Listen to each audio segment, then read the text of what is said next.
Cool, cool. What is good, everyone? Welcome to the HoloLive EN Fan Server Showdown. It's your boy JC, your favorite voice actor and VTuber enjoyer, and I am joined by the homie Kraken Atkins on the mic over here. Atkins, tell the people a little bit about yourself. Hey, what's up? What's good? What's cracking? My name is Kraken Atkins. I'm some guy. Uh, you may know me from Evo if you Mm-hmm. watch that. You may know me from Idol Throwdown if you've watched or played in that, or you may know me from various different amount of other games. But yeah, I commentate, I play, and I love fighting games, and I'm happy to be here. You know? Hell yeah. And I am happy to finally see the HoloLive EN fan server tournament. I know they were thinking about it for a little while, but now that we got the spectator lobbies up, we are big chillin'. And this one is kind of in celebration of the new Holo Advent servers as well. So if any of you guys are checking in from there, from those Discord servers, welcome to the HoloLive EN fan community. And hopefully you guys are having a good time. So we have a cozy little bracket going on here, and you guys can check that out. I'm not sure if I can drop the link in the chat, but if you type in start.gg/HoloEN fans, you should be able to find it right through that link. Yeah, we have a nice little melting pot of what seems to be some Hololive and fan Discord server members, as well as like people that are from like the Idol Showdown like main chord, right? So some people that we've Mm-hmm. seen like enter Idol Throwdown and stuff like that. So, Yep. and some EU players that are within the bracket as well. So I Hell know that yeah. in like the past 24 hours has been opened up to be like a global tournament, which is cool. I've been really wanting to see opportunities for that for this game because I feel like the net code's really good. So this will actually be a good opportunity to see how well it holds up. Honestly, I'm interested to see how that works out. Yeah, exactly. And you know, it's the first one around here, so no crazy cash prize or anything, but we are super excited to see you guys all pulling up to play some Idol Showdown with us. You know, sometimes all you need is the glory of the celebration of just hanging out with some fellow HoloLive fans, some fellow Idol Showdown enjoyers. So, speaking of, I believe the first match that we have on deck is going to be Violin Golfer versus Yosef. Yeah, absolutely. So as I was saying, like I'm just bracket kind of like a melting pot between Hololive E and Discord server and like the Idol Showdown main court server. This first match was like case in point, right? Violent golfer, Hmm. somebody who's been playing the game for quite some time, just got top 8 at Idol Throwdown last night, a Fubuki player, but going to be going up against Yosef's Pekara, one of the newer characters in the game. Quite Oh, the minute, yeah. quite the troublemaker that she is. Yeah, she is incredible for a launch DLC character. She has a lot of ways to control space on the screen. Obviously, the TNT, the bazookas, very strong for keeping Violent Golfer out, but let's see how Voyager is going to be using that in game number 1 here. Yeah, right now, so you see Violent Golfer was in like at first trying to take the fight over up close, but then Voyager immediately countering with that 2H, just like, you know, what if I take things slow? Can you deal with the fireball uppercut style gameplay? Mm-hmm. Exactly, right? Even if Pekka is quote unquote a stronger zoner, if they're not familiar with how to use those tools to keep up that space, you know, you might as well go for the zoning yourself. And, you know, before we get too far ahead, I know that like for the purpose of this tournament, there may be Hmm. people that are like dabbled around with Idol Showdown, may not be like too deep in the fighting game. So definitely want to point out like as far as like what's going on the screen, some point of opportunities of escape the Voyager may potentially have, right? Because right now they're stuck Yeah. in this combo, right? They're gonna be in the corner situation.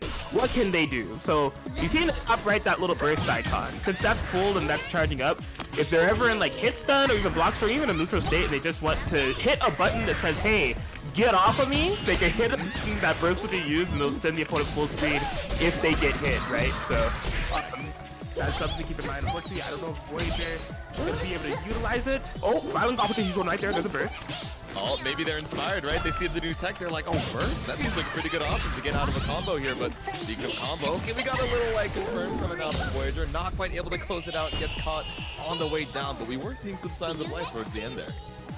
Yeah, that second round was a nail biter. I mean, honestly, it just kind of comes down to a few things: a little bit more dip on the chip for the combos and utilization of the burst mechanic, and I feel like this could be an even match. Exactly. A little more sauce, a little more practice in the training mode, which recently, if you guys don't know, got a frame meter added and some reversal options. So definitely a very nice quality of life change for those of you who are looking to pick up the game.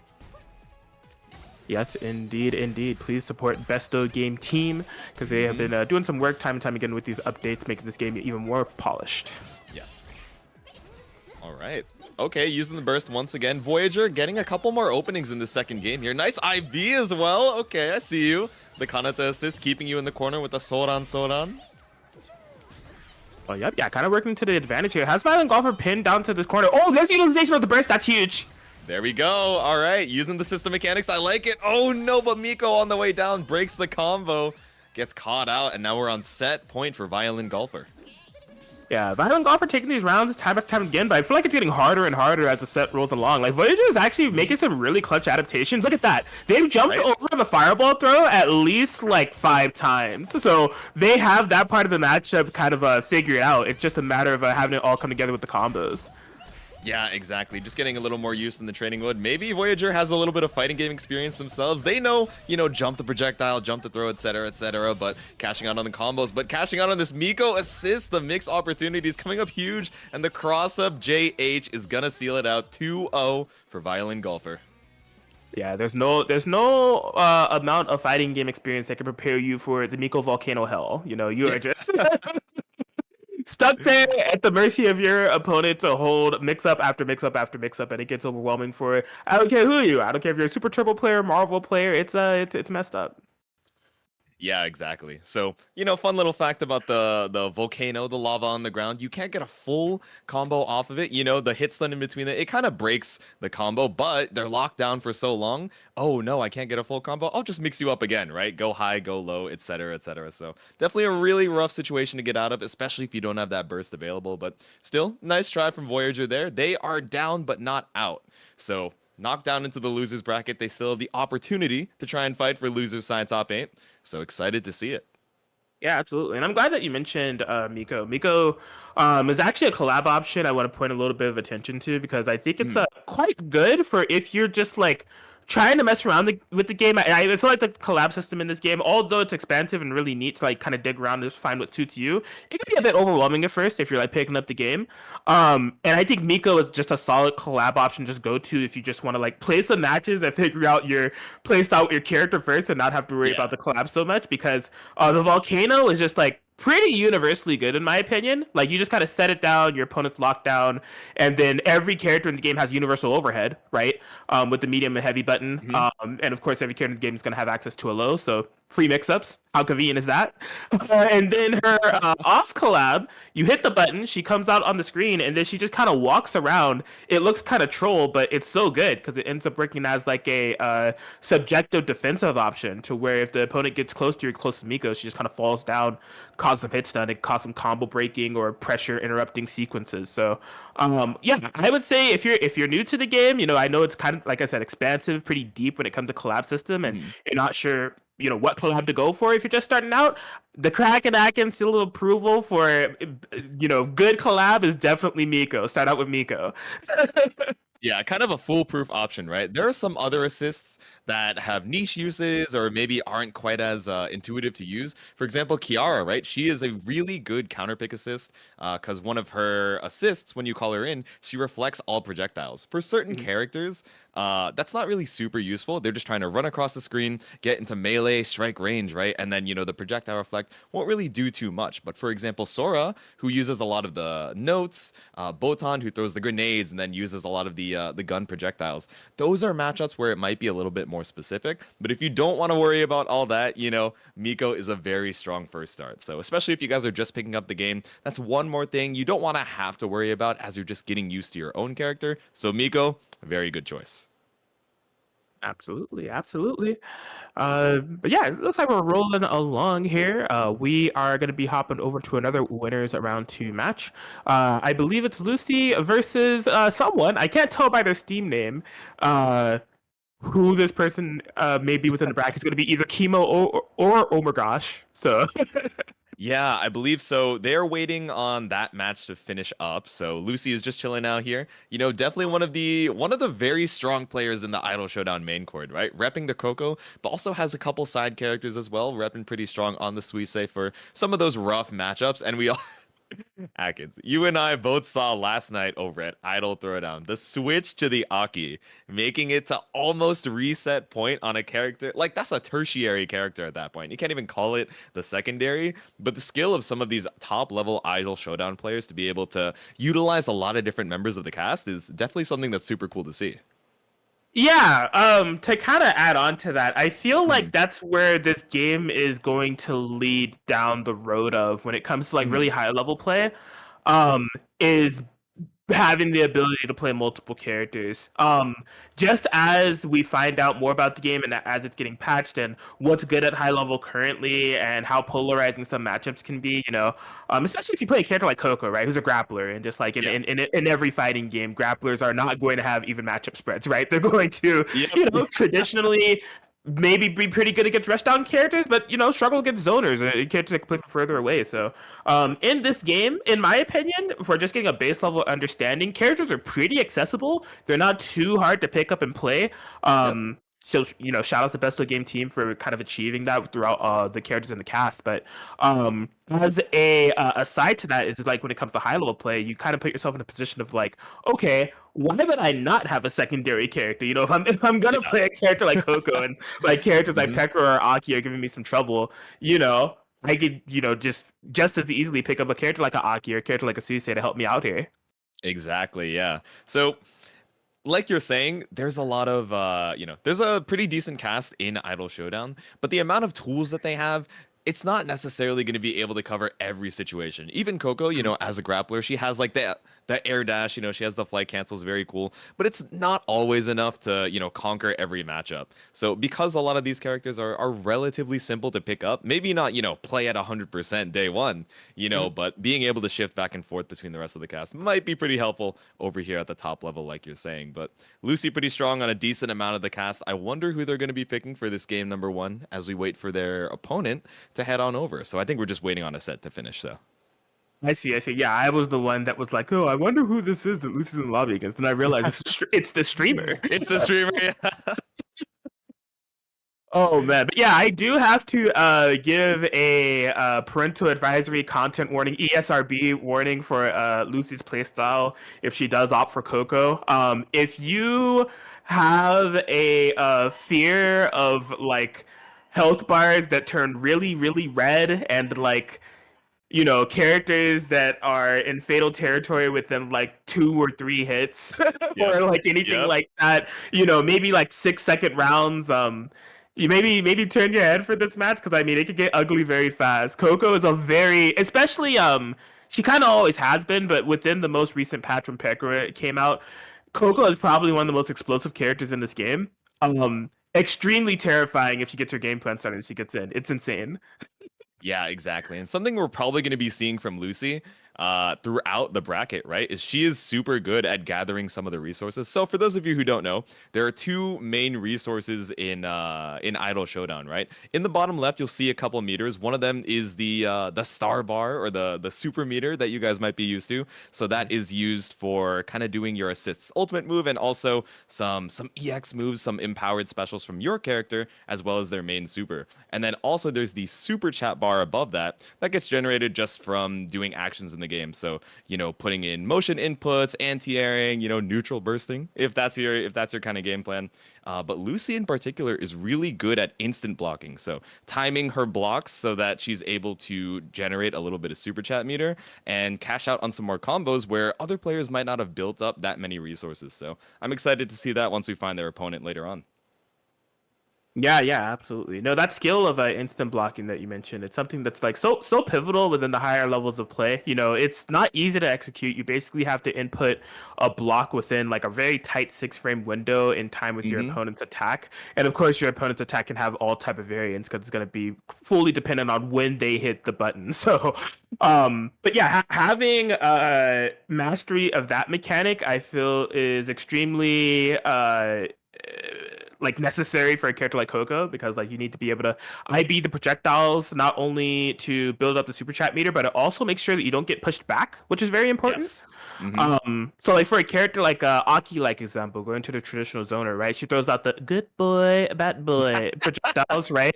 Um, And what makes those projectiles so strong outside of covering the screen and doing chip damage Mhm. is that if you block them and you don't IB them, they actually push you back. So you want to try to like instant block them to build some super chat gauge and to hold your ground so you don't get pushed back. And yeah, that's something that Lucy, like a skill that Lucy's been having to iron out for like the past 3 months, and she's definitely exceptionally good at it.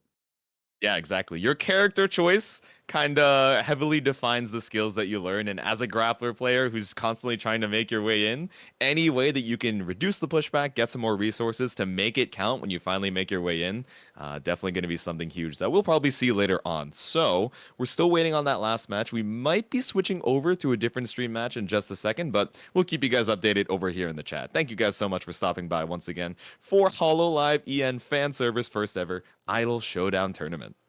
Indeed, indeed. I hope you're all enjoying yourselves. As I said, I know that there may be quite a few people that are playing or watching this tournament that are new to Idol Showdown or new to fighting games or have just kind of dabbled around, but just want to take this moment to just kind of dig in and say like, you know what? Yeah, I'll play in an Idol Showdown tournament hosted by my server. I'm down. Hell yeah. But yeah, if you're having fun today, and I mean, like you want to like join the community, I mean, first and foremost, it would, like go without saying, you should definitely join the Idol Showdown server. We have a very welcoming community that is very open to helping you with like learning the game. We have like specific character channels, so if you want to pop in, ask a question about a character, get some insight, or just look at what other people are posting, that's a very good way to kind of like learn and like pick up the game. And Mm-hmm. then, I mean, not to toot my own horn, but I do also run a tournament, bi-weekly tournament called Idol Throwdown. If Ooh. you've tried to watch any like competitive Idol Showdown tournaments in North America, then that means you have probably watched my tournament because there's not many others. You're But you're a main pillar of the Idol Showdown tournament community for sure. yes, yes. But no, saying that to say, my tournament is definitely constructed from the ground up to welcome all skill levels.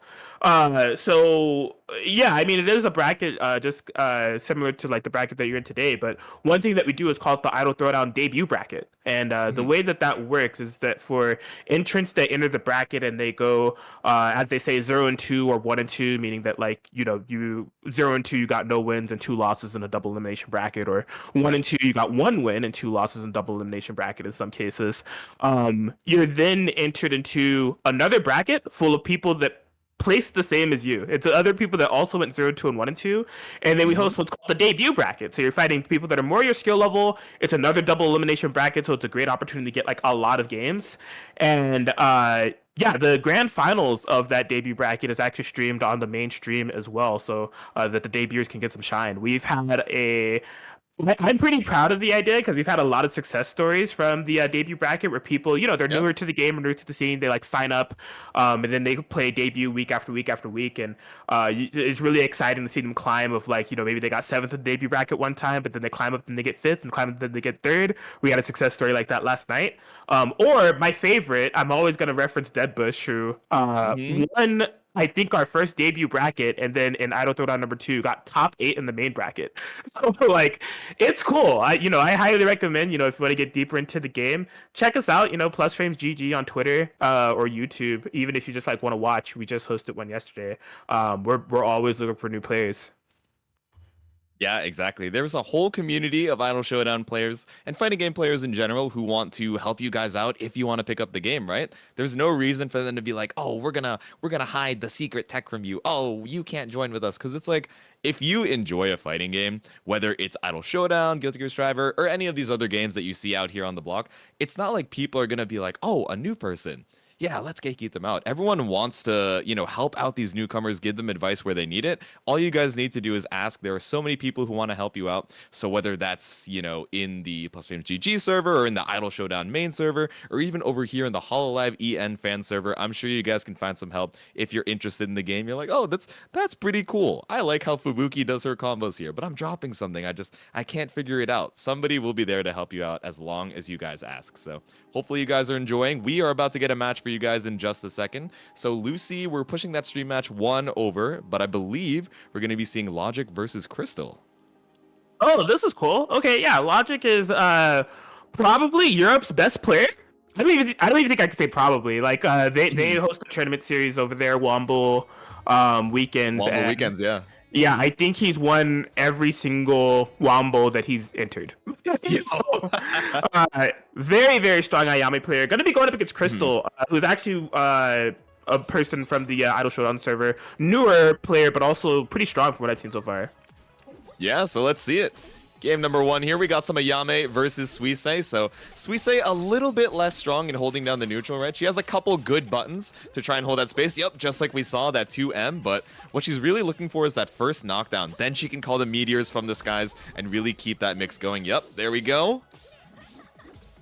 Yeah, I like the way the Crystal is playing this out. You know, this is bob and weave type of play style, mixing up between close and long ranges. Suisei does have that little gun, yeah, that gun normal Mhm. right that reaches super far, hits low, can really be a great check normal to kind of deny your opponent's space. Yeah, exactly. It's a really good disjoint, so, you know, has a hitbox, but if you hit it in kind, you are going to be taking all that damage and taking enough damage to take round number 1 over here for Crystal. Okay. Impressive. Okay, yeah, going over to round 2 now. Crystal pretty drained on resources, you know, no burst, minimal star gauge meter logic. Didn't get a lot of opportunities to shine in that previous game, but that just means they've been sitting on these resources. Gotta let some of them fly right now, courtesy of that Mio wall bounce. Look at the damage. Ooh, keeping you in the corner right now. It seemed like Logic was kind of holding the down back earlier, right? Just seeing, okay, how is Crystal structuring their block strings, their offense, and where can I find the opportunity? Now that they have the download, looking a lot better in this round number 2. Indeed, indeed. Okay. Crystal finding the knockdown, trying to even up the life totals just a bit here. Logic has a comfortable lead. We'll be able to spin that meter and type the rounds now. Most importantly, did not have to spin burst. So in case things get dicey here, Logic has an instant get off me option should they choose to use it.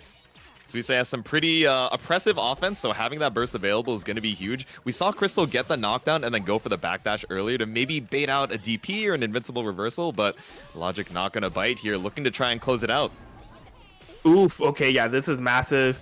Yeah, Crystal has the burst, utilizes it, but it's like, is it a too little, too late situation? You've already took like half your health bar. The full jump in, I think this is going to be it.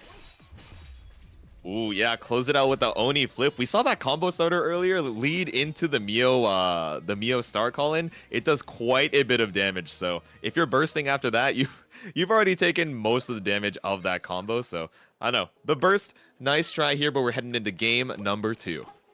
Yeah, and you may be looking and just wondering like, yo, this Ayame champion, I mean character, why is she like doing so much damage? And, like, she kind of fits the archetype of what we call in fighting games like a glass cannon, right? Glass being fragile, cannon meaning it's a freaking cannon. It's kind of destructive. So Ayame's glass part, she has the lowest health in the game. Tied with Aki, so if you hit her, she takes more damage on average than other characters. But the cannon is, we've seen that. You know, when Logic gets in and they land a hit, you're taking a ton of damage. So in order to fight these types of characters, it can be a matter of, you know, not letting them get started and place them under offense, but also having really keen usage on defense when it comes to like any type of reversals or dragon punches or bursts that you have, you know? Yeah, exactly. And like you mentioned, the Dragon Punch here coming out here not only as a defensive tool, but also for the combo routing, doing so much damage on the side of Logic. Now we're 1 round away from moving on. Indeed, yeah. Oh my gosh. Logic that Just do the DP in neutral, just wait for the whiff, yeah? Oh man, yeah, Logic having full control. Notices that Crystal wants to constantly use that gun normal, the 2M, and just spacing right outside of that. Oh, that was almost an awesome hiccup from there for Crystal with the Roboco Beam, just a little bit too late on the trigger. Oh, yep, super chat cancel to keep the pressure going. Crystal opting to take their turn here. Ooh. Okay, yeah, Crystal try to make something happen here. Logic's defense just a little bit too strong at the moment. Beautiful anti-air with the Ayame 2H, and that's gonna seal it. Yep, bringing us over to 2-0 for Logic. Moving on. Crystal, a valiant effort against a really strong player over there in EU, but heading on over to the losers bracket now. Indeed, indeed. Yeah, that was good adaptation game there from Logic, right? Like in that game 1, Crystal seemed to have a full control of the ground game. Just was super comfortable. Like, all right, am I gonna throw meteor? Am I gonna jump? Am I gonna dash in, dash out, utilize the gun? Like, what are we gonna do? And looked like it was pretty crystal focused at first, but Logic, like I said, super high caliber player. One of the marks and signs of a very good fighting game player is how quick you're able to make adaptations. And it's just like from that second round in game one, from there on out, was just really able to turn the tides of the matchup and influence things in her favor. Very phenomenal play. Yeah, exactly. Sometimes all you need is that first round, maybe play a little bit more defensive, see how your opponent structures their offense, across a few strings, and then from there figure out, okay, I've poked the holes into your offense and now I'm ready to confirm.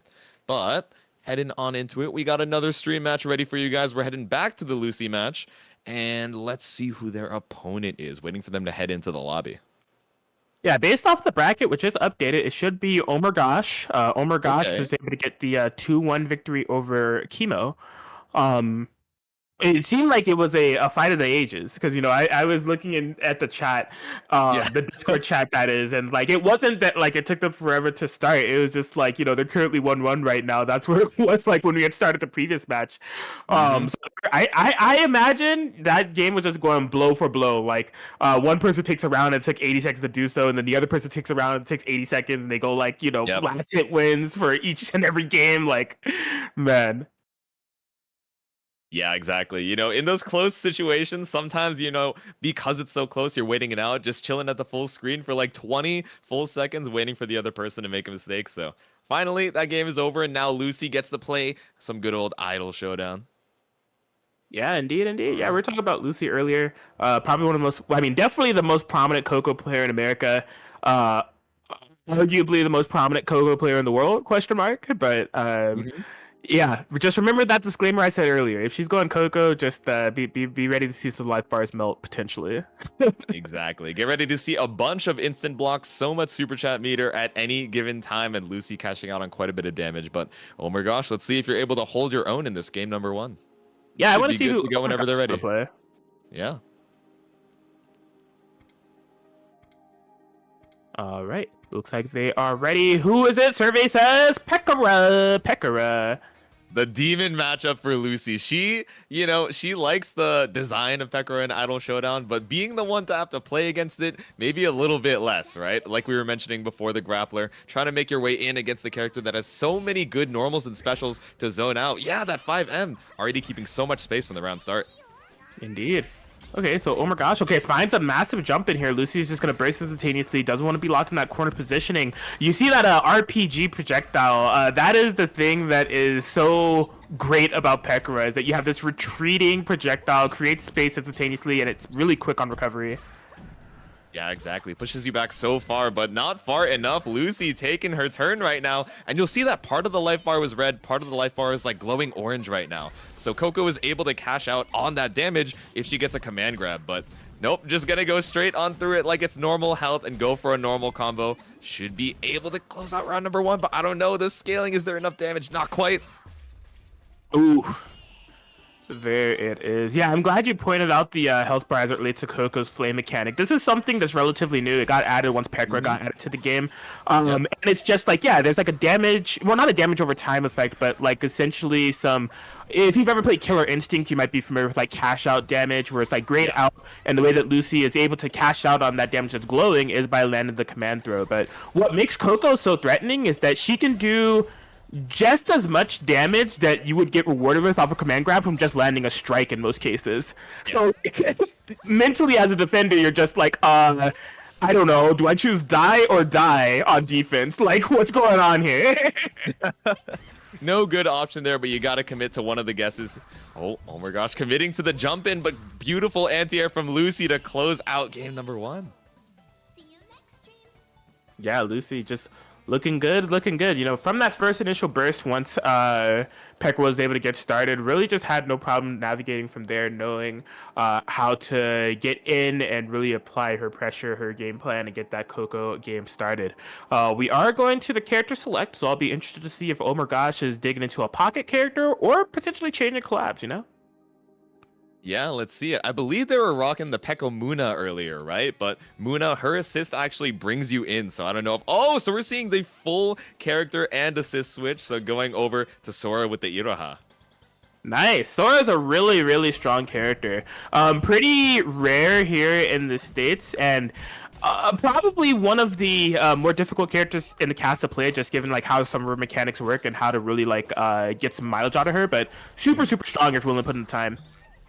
Yeah, exactly. Super highly rated in Japan, and then even in NA, I feel like we've started seeing the strengths of this character, but just a little bit underrepresented as far as character picks go, but still super strong. Not looking super strong in this corner, though, where Lucy is just able to space you out with all these normals. That sweep, that 2D coming up so huge.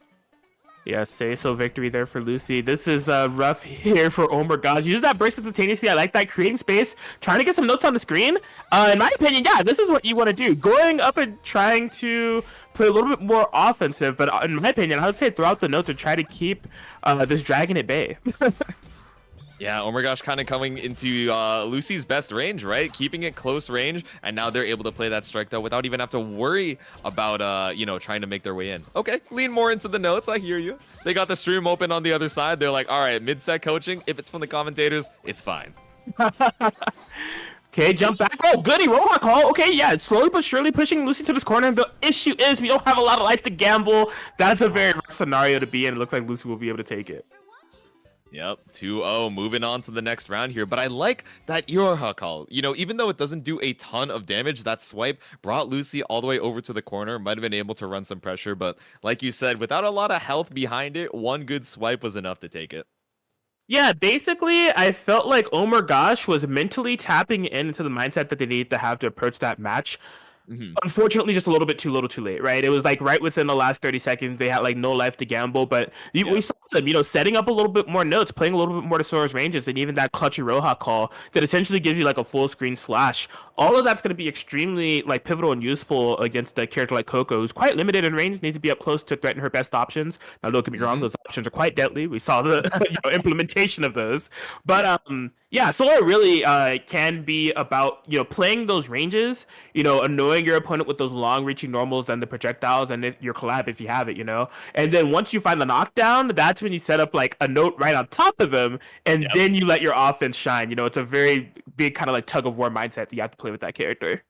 Exactly. So zone out for a little bit, you know, use the lightsaber normals, the 5M, 6M, and then also the notes to gradually push your opponent over to the corner. And then once you get that good knockdown, bam, like you said, set the note on top of them, run your strike, throw your high-low shenanigans, and watch them struggle to make their way out. But making our way over to our next stream match, we got the homie Cheese and Christian pulling up, doing half player, half TO work right now. So thank you for your hard work. Hopefully your hard work is going to bring you on to the next round of winners as we wait for your opponent to make their way to the stand. Yeah, Cheese Chan, an absolute saint within the Idol Showdown scene, just within multiple fighting game scenes. And also, one of the earliest adopters and earliest people I've heard in the States to ever mention VTubers. That's no joke. Like, Christian Really? has been, knowledgeable about, like, VTubers. I like, as far as like what I've seen them post on Twitter, maybe it would span even longer, but like at least since 2018. So like they were kind of there from the beginning, like the Kizuna ideas and everything. So a game like this being released is kind of like a dream come true. They're going to be going up against a player tag that I think is freaking amazing. Jammy Clammy on the sticks. What in the world? Idol Showdown brings in the best tags. You know, we got Lord Host of Dong, who isn't here today, if I'm not mistaken, but goes by many names. So maybe Jammy Clammy, a little inspired by some of these top-level Idol Showdown players, but trying to hold their own against Cheese Chan right now. Stuck in the corner. Yeah, and the thing about Cheese Chan, not just like a community leader and like somebody that, you know, takes good care of the community, but like also a very like good player. Like one of the best Fubuki players that we have here in America as well.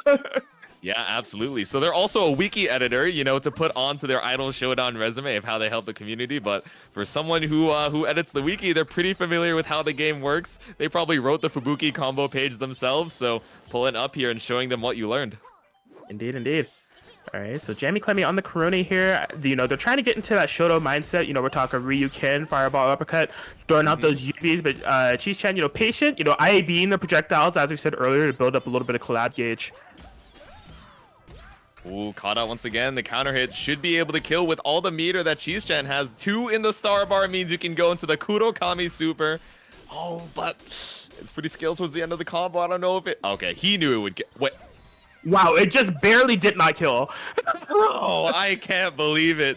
Jammy living on a prayer right now, but Cheese-chan just waiting on the other side of the screen says, I don't want to deal with the Marion assist. I'm going to wait for her to leave the screen, throwing out the projectiles all the way from the other side to take game number 1. Yes. Yeah, Cheese-chan was pretty content to just play the Fireball War, and there's a specific reason why.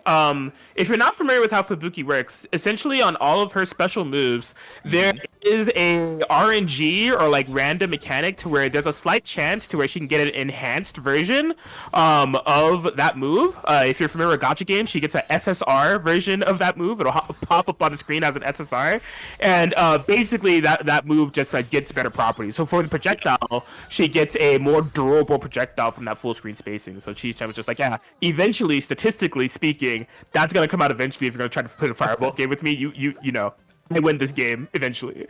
Yeah, exactly. So unless Jammy themselves, you know, reacts or just decides to commit to the EX, the powered up version of that Yubi, not gonna do too much. Oh no, you got caught out right at the end there. Wasn't ready for that last hit of the EX chainsaw, but all good. Cheese-chan gets the side switch. Now we're stuck in the corner here. Tried to go for the reset, but just a little bit too early on that empty low.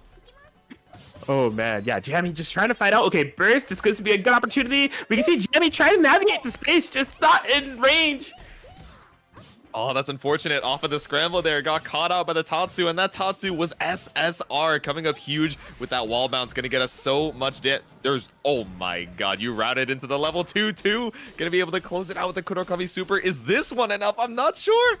No, not quite. Harry Potter pixels over here with how magic they are.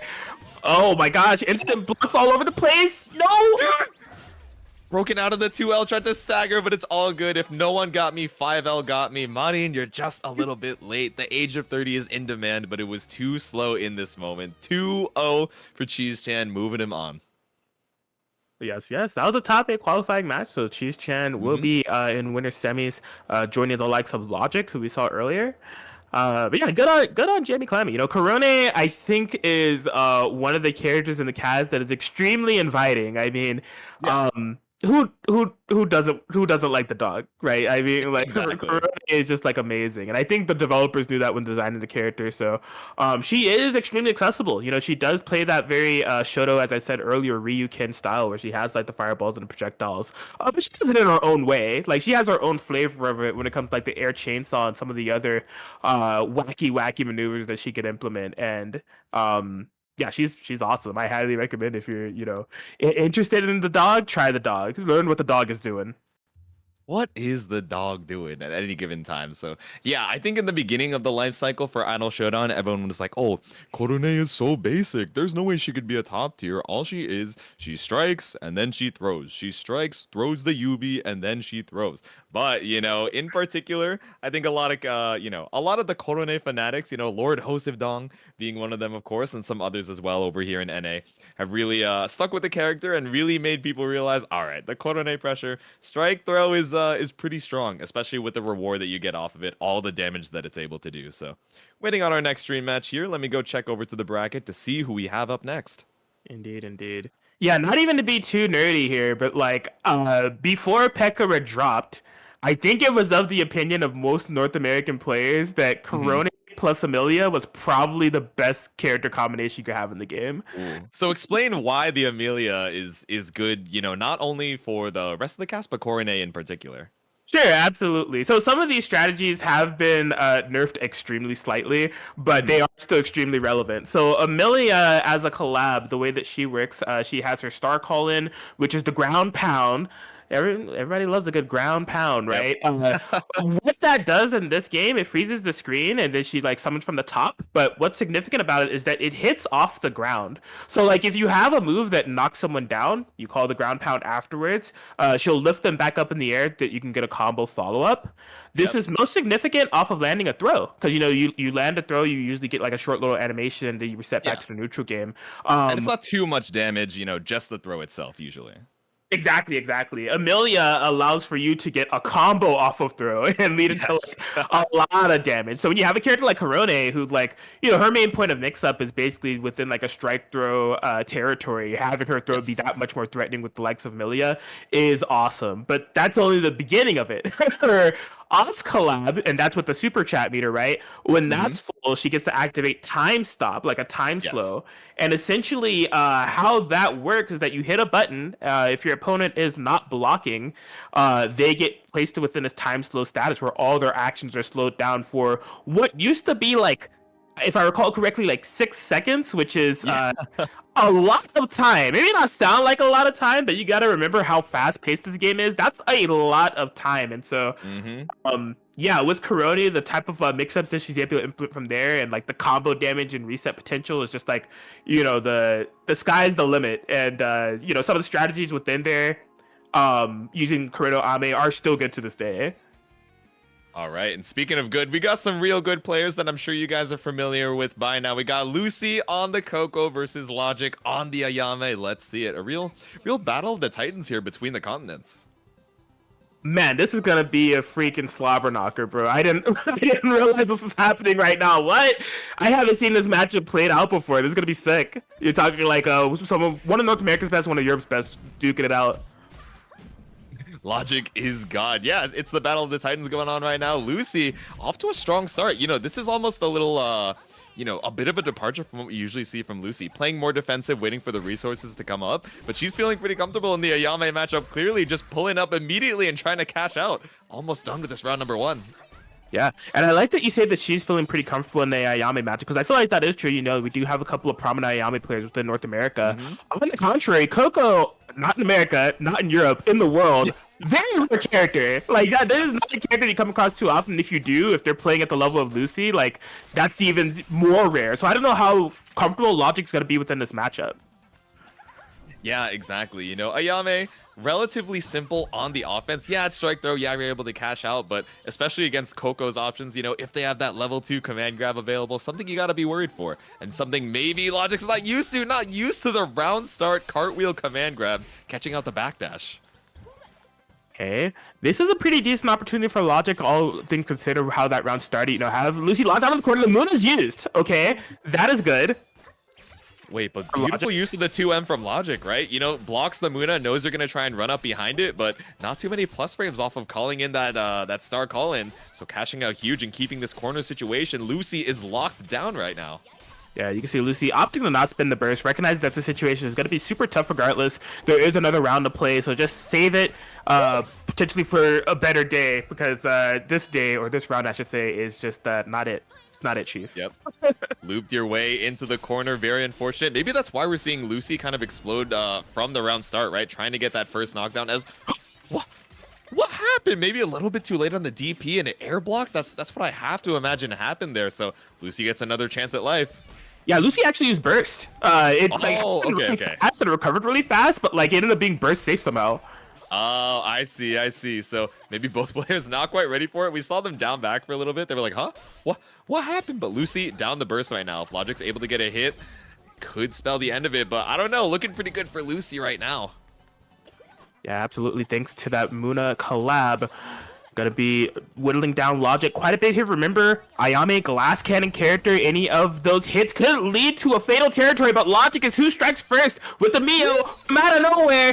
Look at the damage. The burst will not be built in time, but it's not enough to kill.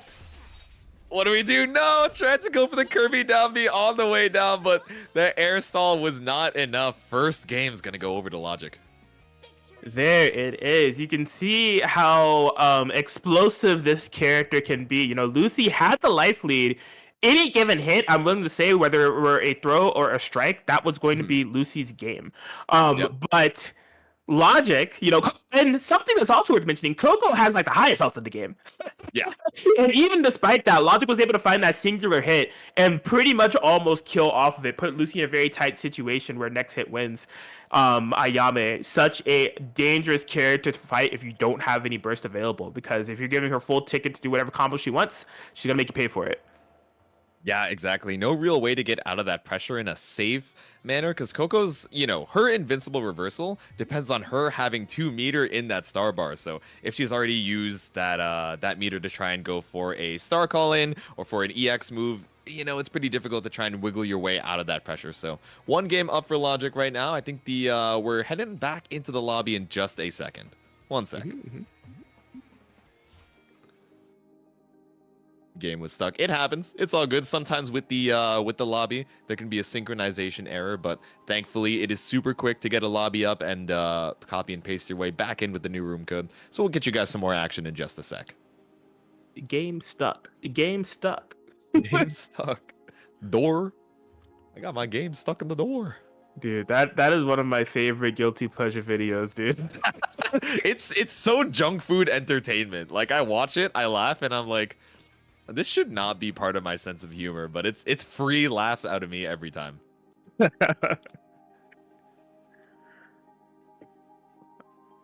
Okay, looks like we may be back in it. Lucy has readied up instantaneously, so I don't know if we're gonna see any like character swaps or anything. Probably just gonna be sticking with the Coco Muna. Oh, Yep. Speaking of which, I wanted to highlight Muna a little bit. This is one of the newer collabs, kind of being figured out at the moment. You may see she just kind of zips across the screen, puts you in an animation, and then you're like dying, and like I can tell as a spectator they may be like, what the hell just happened? But no, it really is just that. You input it. She's very subtle when she pops on the screen, and she's very quick with that swipe that she does that literally just like travels across the ground. And so like if you're not blocking, you're just placing that animation, you take a good amount of damage. It's really good to call defensively. And in some offensive scenarios, just catch your opponent off guard due to how fast it is. We've kind of called it the jump scare because of how fast it is. Yeah, exactly. So if you guys in the chat are getting jump scared by the assist, you're like, wait, why is Logic already like in a Muna assist combo?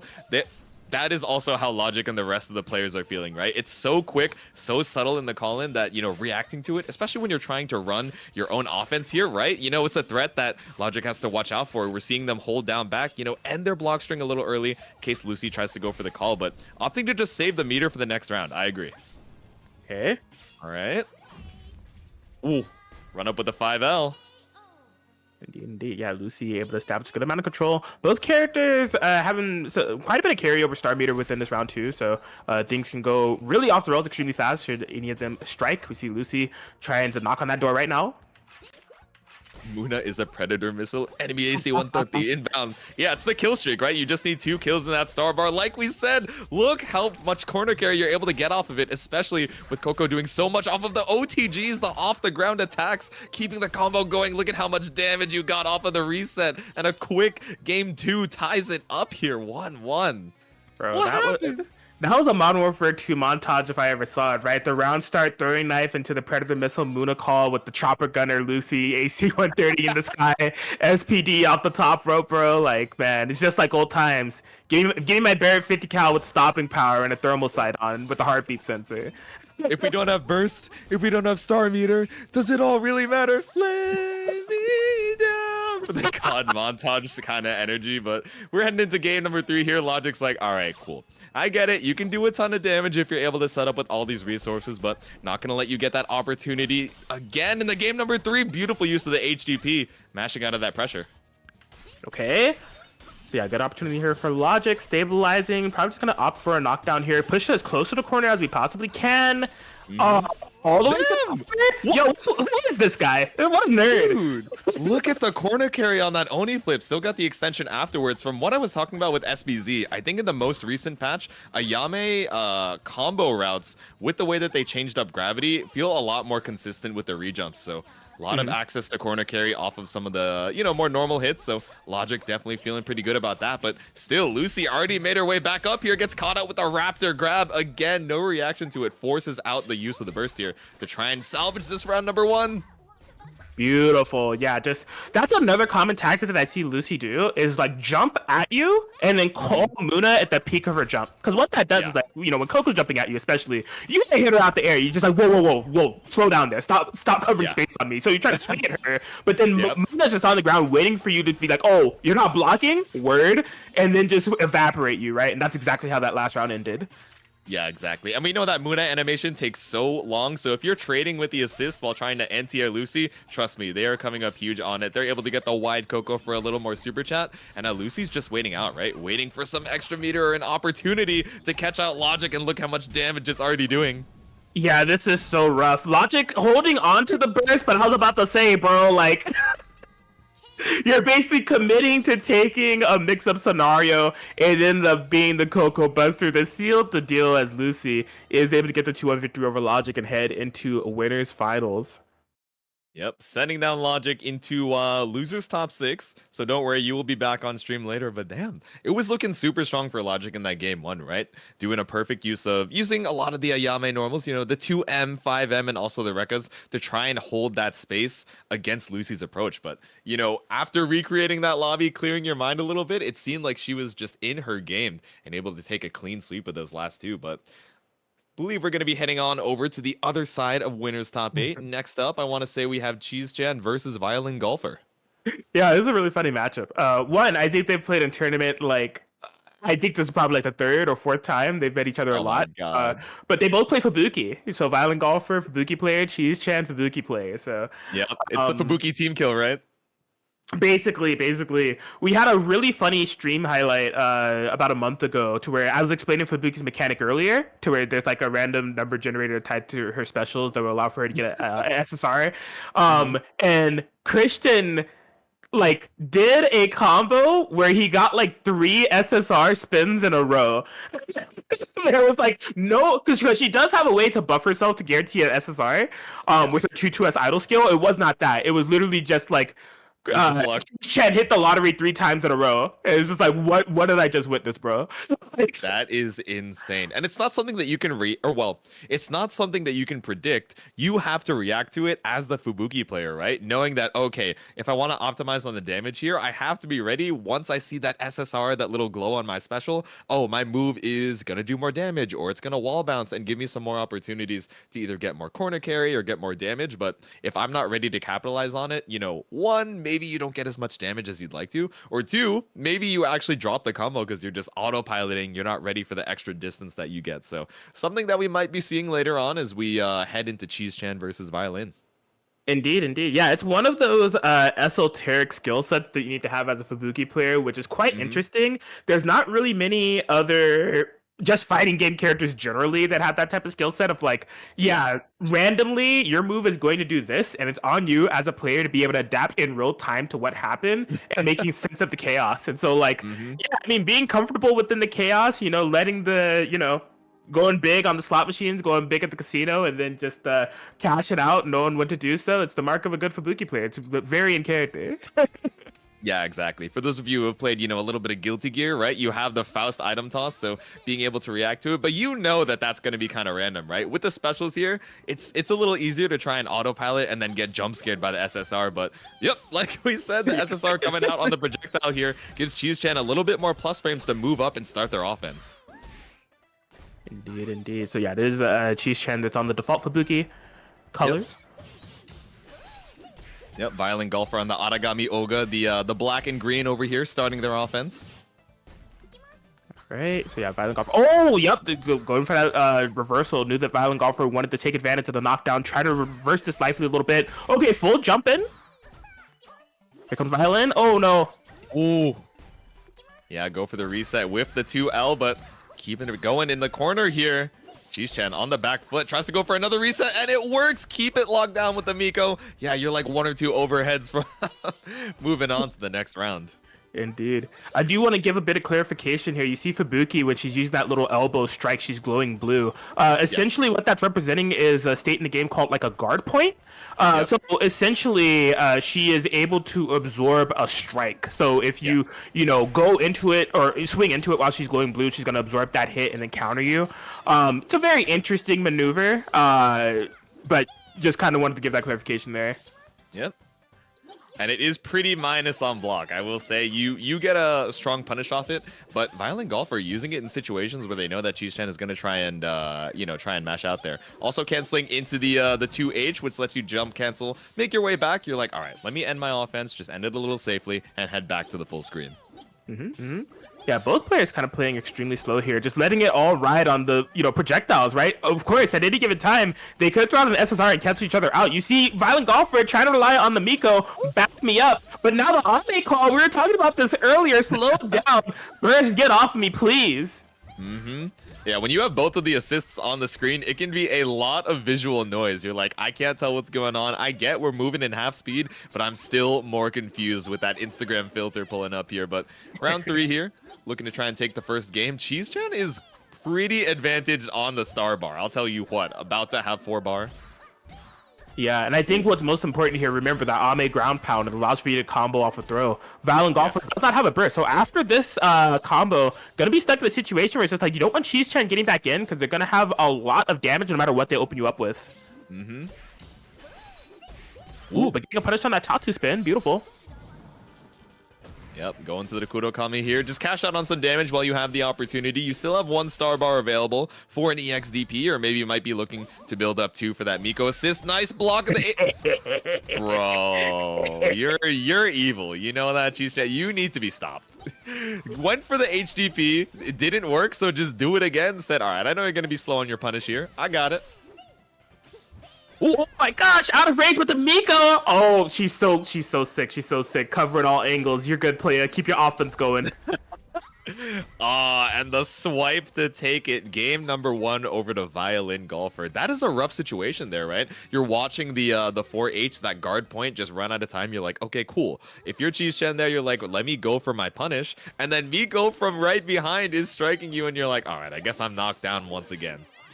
Yeah, these two are playing this matchup in a very interesting way, to where like they try to get the rushdown going, but I think they both know that they are extremely comfortable with their characters on an offense and defensive standpoint. So like, if I'm running something on you, you're gonna know the counterplay. So more often than not, they end up reverting to these sequences where they're both full screen, just throwing projectiles, and it's like a Western standoff, you know? Wah, wah, wah. And then eventually they get their star collab, they get their off collab, and then they draw, and then Miko's on the screen, there's time stops happening, everyone's just letting everything rock. Like, it's a very funny tempo of match they're playing. Yeah, exactly. You know, sometimes they want to run the pressure from from up close, and then when they make it to full screen, they're like, fine, okay, we'll agree the gentleman's agreement to build full resources and then go ham when one of us finally gets that hit. But nice, the whiff Tatsu into the Miko assist. This is so difficult for Cheese-chan to try and contest here, right? You know, oh, it's finally my time to whiff punish, and then Miko is standing right behind you. Indeed. All right, so Violin Golfer. Man, yeah, clutch usage of Miko, just really a good presence of mind that they've had at this matchup thus far. They're 1 round away from moving on within the winner's side bracket. Cheese-chan trying to make it happen, though. Beautiful early life lead that they've been able to establish here. And there we go, the walk up menacingly. Just wait for the knockdown to come back up. Hit it with the meaty and still not quite able to kill. But next one should be able to do it unless Violin Golfer uses the burst. Interesting choice there, right? I mean, burst does come up pretty fast in Idol Showdown, I will say. But you were down quite a bit of health there. Cheese-chan with the full HP bar going for the say-so. So, I don't know, not going to have burst for a little bit in this round number 3. Yeah, I think it's just a matter of Violin Golfer feeling overwhelmed. That was a tactic that neither player has really used, of using that far M canceled into the fireball, which with Fuki, if you have the proper spacing, which Cheese-chan did, can be a really tough sequence to fight out of. Like, she's not very minus on that situation. In fact, I think at some spacing she could even be plus. So trying to figure out what to do with that gap that she creates and how to escape is just really hard. Violin Golfer is just like, I'll spin burst, I'll do anything, just let me out. Yeah, exactly. I mean, Cheese-chan, one of the people who literally posted the visual chart of how plus the projectile is based on distance. So when you're trying to fight corner pressure against that, you know Cheese-chan is familiar with the situation. You're like, what do I do, dude? How do I make my way back in here? But we're seeing the projectile wars once again. The first SSR is going to be huge. No! Violin Golfer got caught out of the SSR startup! SSRs in a row! Cheese-chan, you gotta stop cheating. I know you paid the devs to give you a different build of the game where your SSR chance is like 50-50 instead of like 10-90 or whatever it is. Makata, keep it down over there. We're tied up 1-1 on the set count. Bro, Cheese Chan is playing the wrong game. He shouldn't be playing Idol Showdown. Shouldn't be playing Blaze Blue. My man needs to play Lotto. My That's man what I'm needs to play saying. poker. Like something, bro. Like use this SSR luck that you have in the gacha outside of gacha games and go get you some cash player. Because my God, the consecutive SSRs are insane. It's a less than 10% chance on her specials that she gets an SSR. So it's like I see that happen consecutively is insane. That's what I'm saying, bro. You just gotta start like buying burner phones, like making multiple Nike accounts, and then just selling them on the web. Like I'm sure you'd be getting the SSRs immediately, but playing the projectile game right now, interesting use of the DP to try and get some invul frames through the projectiles. But speaking of invul, yeah, that spinning move, that Tatsu coming out from Fubuki is projectile invulnerable, so a good way to try and break the stalemate from the projectile wars. Okay. Yeah, you can see kind of like the disparity in resources here, though. Like, Cheese Chen has the life lead, hasn't really committed to anything too crazy, and that's because they have a lot of insurance, right? One of the insurance bars that they had was that Star Meter was able to, let it rip on that reversal, which got them the round. But, like, let's say that was blocked. Cheese Chen still had burst. Cheese Chen still had a collab, so they were willing to take it nice and slow, given just how much Violin Golfer had to outplay to make them drain the resources to try to get that round back. Yeah, dude, he was Bing chillin'. He had all the resources in the world and so much to be able to punish here, but thankfully didn't waste any of the resources. Violin Golfer going for the immediate burst. So now you're against Cheese Chen, about to have 3 bars, full collab meter. So what are you gonna do? We're gonna have to cope for a little bit, right? We have 2 bars as an escape option. Well, when can I really use it? I have no burst. I have no collab. Miko save me. Okay, the Kurokami burst once again. No, you got the SSR projectile, but it's actually just a little bit too fast, so it doesn't even hit on the wake up. Just waiting in the Miko flames right now. That was really interesting, because the Miko Volcano was out, and although it didn't have Cheese Chan and block stun, Violin Golfer was able to use it as a wall to just throw free projectiles. Like, Cheese Chan, couldn't really throw projectiles. It was going to get nullified by the fire. So it just allowed Violin Golfer to just kind of stabilize a little bit. Yeah, exactly. At least gets them a little bit more resources up. Oh no, punish on the HDP. Was scared of a double HDP situation just like before, but with the Ame time stop, Cheese Chan is just waiting for the opportunity to strike. One more hit could do it. SSR cancels out the projectile, but gets it again. The H projectile from Cheese Chan brings it back with the reverse sweep. 2-1 to move on here. Oh my goodness. Man, extremely close set, extremely hyped set between these 2 players. And I think it just really came down to, as I said earlier, the pacing. The 2 just being content with throwing the fireball game and then trying to figure out a win condition from there, whether it be Violin Golfer opting for the fire or Cheese Chan just stacking resources and saying, okay, I will sit on my life lead. Once you commit, I'm going to start letting stuff rip, and then it's on you to stop me. It was good. It was good. I really enjoyed that match. Yeah, it was so much back and forth, right? Because Fubuki is kind of, one of the Shodos of Idol Showdown, which means she has a lot of ways that you can kind of shift around that playstyle. Okay, I want to stay at the full screen, get some resources with the full screen projectiles. Oh, now I want to pull up with the Tatsu into super chat cancel to start my pressure up. And it's kind of the maneuvering between those 2 kind of playstyles that determines your success as that Fubuki player. So Cheese Chan is going to move on, and Violin Golfer is down but not out. They are over there on the loser side, top 6, which if I'm not mistaken, so we have done winners semis already. I'm not sure if we're grabbing any games from the loser side just yet. So let me check over to the stream match check-in to see what we have up next for you guys for the stream.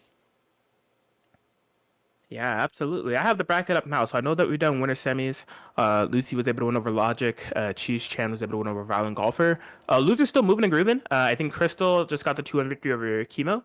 So Crystal will be in top 8, going to be going up against Honeysaur. Riaf, boy. We got the 2-0 victory over Arami, so they're in top 8, waiting for the winner of Jammy, Clammy, and Omer. No, don't say it like that. I love the tag. It's such a good tag, bro. Jammy, Clammy. You're so nasty. I gotta get another co-commentator, please. Ninja, Dames, any one of you, please kick this Atkins out of here. Please put Jammy Clammy on the stream deck, please. Oh my goodness, I can't believe it. This is what we gotta work with over here in the Idol Showdown community. Can't believe it. But I mean, some of these names are just so godlike. Like they just latch into your brain like a brainworm. And I swear, after Evo, Boom Divorce, with the Vine Boom sound effect, was just in my brain for so long. For those of you who don't know, Lord Hosif Dong, when we were over there at Evo, the commentary table was right across from the players. So I was hearing, the sounds of the crowd, the sounds of the players. good old Lord Hosif Dong, during his combos would start barking like in sync with Korone. So it would just be wah wah wah wah wah wah wah wah wah in the middle of this like 25 hit combo. So it was just stuck in my brain for the rest of the weekend. I was like, dude, that is my goat, and that's why he's one of the fan favorites. That's our guy. That's our guy. I sponsor that guy. It's true, yeah. Plus Brains GG sponsored player. Oh man, he's going by Jonathan Donuts nowadays. Oh yeah, yeah. Oh man, but yeah, shout outs to the idol community. Like the few times that this game has been able to run offline in a major setting, it's been cool. Like we are typically running, well, I shouldn't say typically, we're like literally running off of community support. So like we bring our own computers, we bring our own TOs, we bring our own stream, and we bring our own hype. And we definitely bring the hype when it comes to whether it was Combo Breaker or whether it was Evo. Like we're in this a BYOC or bring your own console section, and we're definitely the loudest people there. People are walking around and just like, what the hell is going on over here? It's just like, we're playing HEFS Showdown, bro. What you know about it? It's just like it's good stuff. So it's gonna be really cool in a couple of weeks here. There's a tournament coming up in this isn't my tournament or anything. This is just like a really big like general fighting game tournament happening in Orlando, Florida, called CEO Taku. So essentially this is a anime focused fighting game major tournament, and Idol Showdown is one of the main games there. So it's going to be happening on the weekend between September 22nd and September 24th. And I recommend watching. Like if you watched Evo and you thought that was cool, watching like high level play in like an offline setting happen, CEO Taku will probably have some like bigger production considering it's like a main game on that lineup, and like that's one of like the biggest fighting game tournaments that we have here in America. So definitely tune in if you want to see what Idol Showdown looks through that context. I think it's going to be a really cool thing to spectate, whether you're like a competitive player or like a casual viewer. Yeah, no, I am super excited to see it. I remember when CEO Taku had announced their lineup, right? And then their website went live. I was scrolling through and I was like, oh, cool, you know, this game, this makes sense. Yeah. And then I saw Idol Showdown. I saw that logo in the sea of the games that they're representing. I was like, wait, Idol Showdown is finally going to be main game at a major. So, you know, like Atkins was saying, we had Idol Showdown at Combo Breaker. We had it at Evo, but those were side tournaments. Yeah, they were like sanctioned and supported by like the main organizers of the event, but it wasn't main game quote unquote status. So to see it, you know, be officially supported and main game status for CEO Taku is definitely something that is super cool. So again, it's going to be the weekend of September 21st ish. So hopefully you guys are able to tune in. If you're in the area and you happen to see either Atkins or I, feel free to say hello. But worst case, you know, of course, there's going to be a bunch of CEO Taku streams. So hopefully you guys tune in. Hell yeah, it's gonna be dope. It's gonna be dope. I'm really looking forward to see Otaku. And yeah, wherever else this game goes, you know, there's like multiple fighting game tournaments that happen, and like for the major ones, we've pretty much made it a point to either be there as a side tournament or as like a main tournament. I even forgot to mention CEO formal that happened like June. That's just a CEO, not CEO Taku. There's an Idol Showdown tournament there as well. So yeah, the evolution of this game will be really interesting to see as it relates to like tournament play, but then also just the development of the game. You know, we have Pekara. It came out a couple weeks ago. Very cool, very strong character with her, you know, bag of tricks. I just call her the prankster. That's just how I feel about her. But there's more characters coming on the way. Who knows what other type of developments are coming along the way? You know, developers are very passionate about this game. You know, that shows in the upbringing of itself. You know, this is not like a monetized game or anything. It's literally just like a free to play like project that they're doing. So I'm really excited about the future of this game.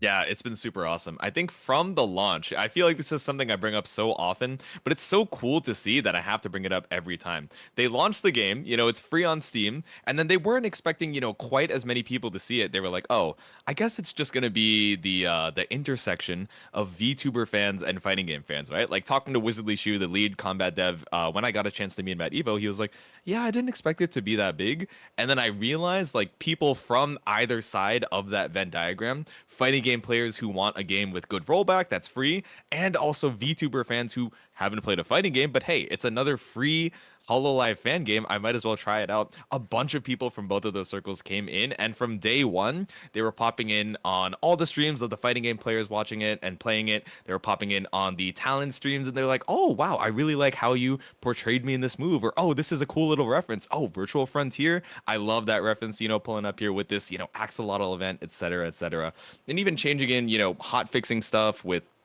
IPS shenanigans, adding in new voice lines from the talents themselves who volunteered. They turned off their BGM. They're like, could you actually make me sound more cute here? And then like re-recording the voice lines and putting it in like the first 48 hours of the launch of the game. I feel like they had 10, little bonus patches or content updates. That was super sick to see. Like the immediate dev response and that finger on the pulse of the fan community was super sick to see, and they've been doing such a great job since then. So if you guys have the opportunity, those devs are pretty active in the Discord and on Twitter as well, so send them some love. Don't spam them with your feedback, but if you're enjoying their game, feel free to let them know, because I'm sure they really appreciate it.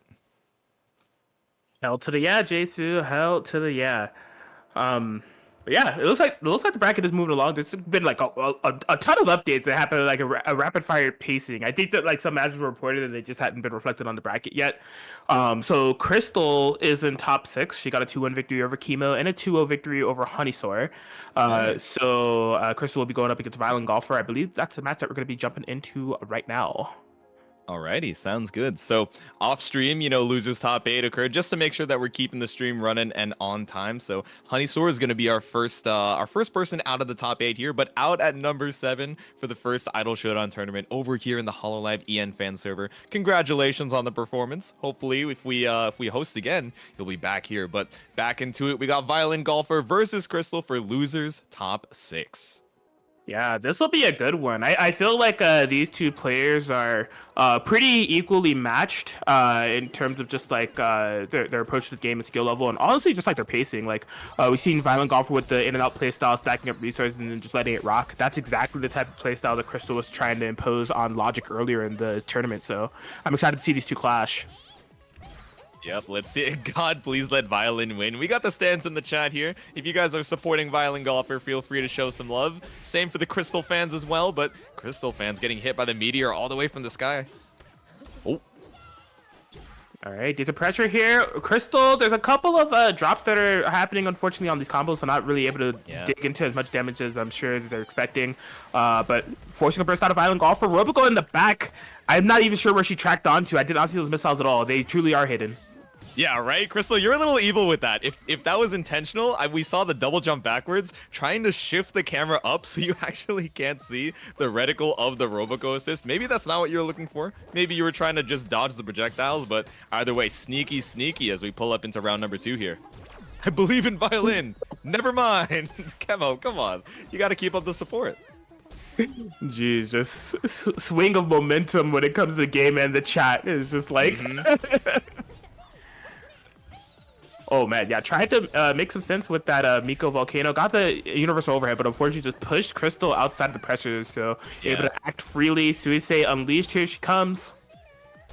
Yeah, the side swap on the JS, that Psycho Axe in the air, is so sick. No, tried to go for a wake-up DP, I believe, but gets caught out by the meteor, and that Psycho Axe swing gonna be able to take game number 1. But like Giga Drill is saying in the chat, game 1 is always the adaptation. We still have some time for some download. Yeah. All right. I think what I would like to see from Violent Golfer is just dipping back into that slow mindset that they had against Cheese Chen, right? Where it's just like, taking it slow. I'm going to throw some projectiles on the screen, see if you can deal with the layer 1 of how to get around that first, but also passively like regenerate some resources for me.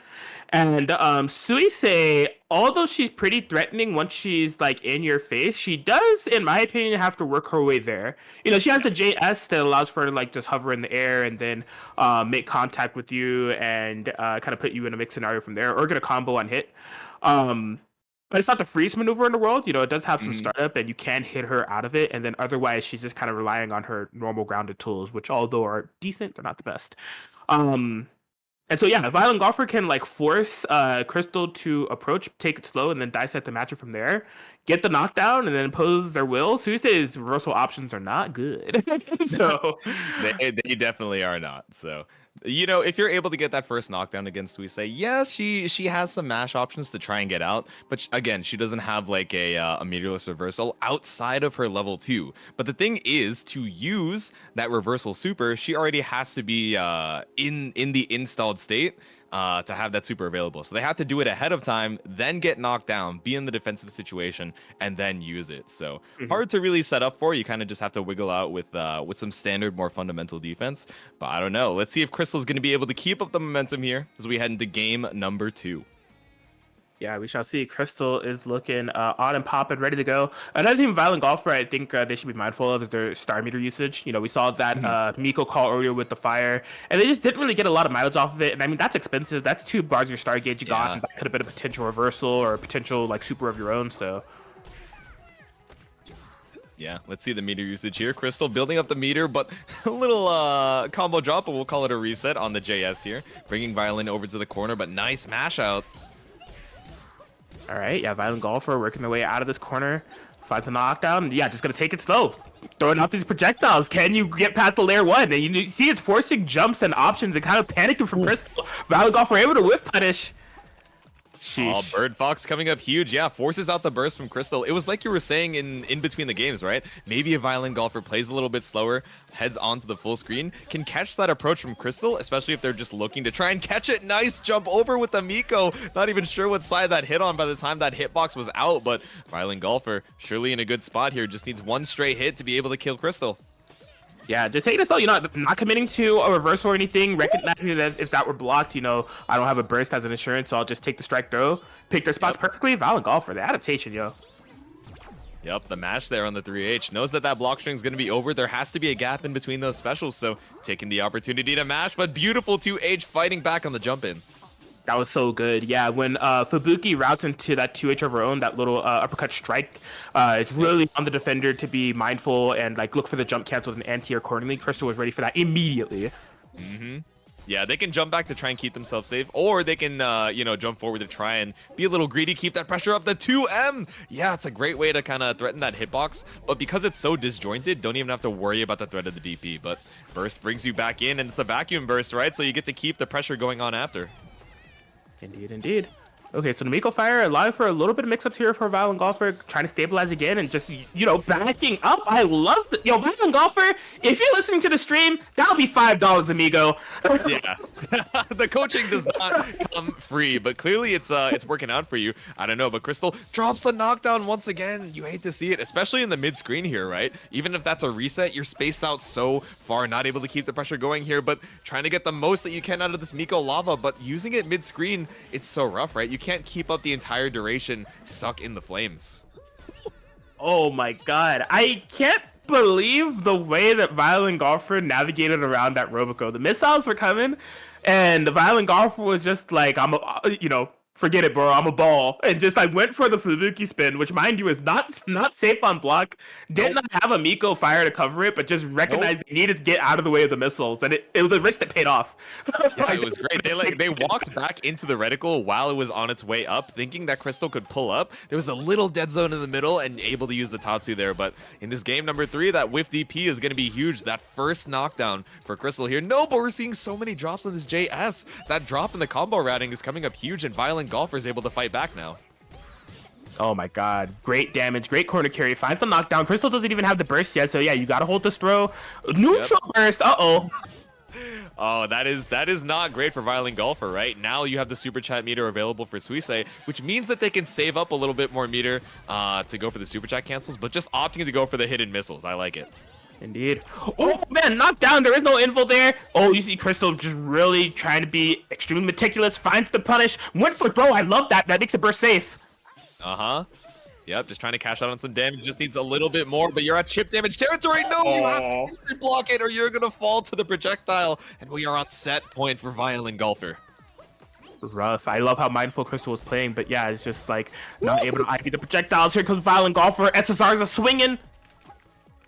Yep, gets you that wall bounce off of the corner. Crystal opting to use the burst to try and get that situation back here. You need a good knockdown. You have a couple of resources for it, and nice, the Tetramino command grab lets you set up that meteor. Oh, and it's DP safe.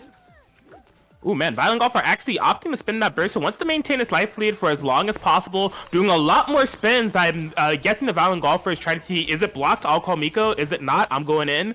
Looking like that's case in point right here. Into the super. Should be a next touch kill situation. Yep, I like the cash out into the Kurokami. You have so much meter that you're about to build up the second bar anyway. You might as well just go for it, but the beam gets an opening, but it's not enough. That swing takes it. 2-1 for Violin Golfer to move on to losers semifinals. Super sick set. Yeah, I had a feeling that this would be a good one, and you saw kind of like the back and forth nature of it all. Violin Golfer able to recover from that game one and really just kind of find their footing and progress on within the bracket. But Crystal, really impressive play with the Suisse, in my opinion. I feel like the big thing for Crystal that'll have to come into the equation is that I feel they have really good comfort level on their off collab in terms of Roboco Beam. You know, I was able to see them implement quite a few neutral check scenarios of like reacting to Violin Golfer whiffing something and then calling the beam and punishing, or embedding the beam within a combo. But the missiles left a little bit more to be desired because like that could be a really threatening scenario if you're able to call missiles and gel your opponent in block stun to where they have to like respect the rain of missiles that like bestow upon them, because they're stuck there, you know, they can't move so long as you're able to like keep them under constant block stun with like pressure and buttons to stall enough time to where they have to block that. And Suisse has good high-low mix. She has an instant overhead, she has a low. That's all we need, baby. So I think if Crystal is able to sharpen that part of the game plan, they'll be a very, very prominent Suisse.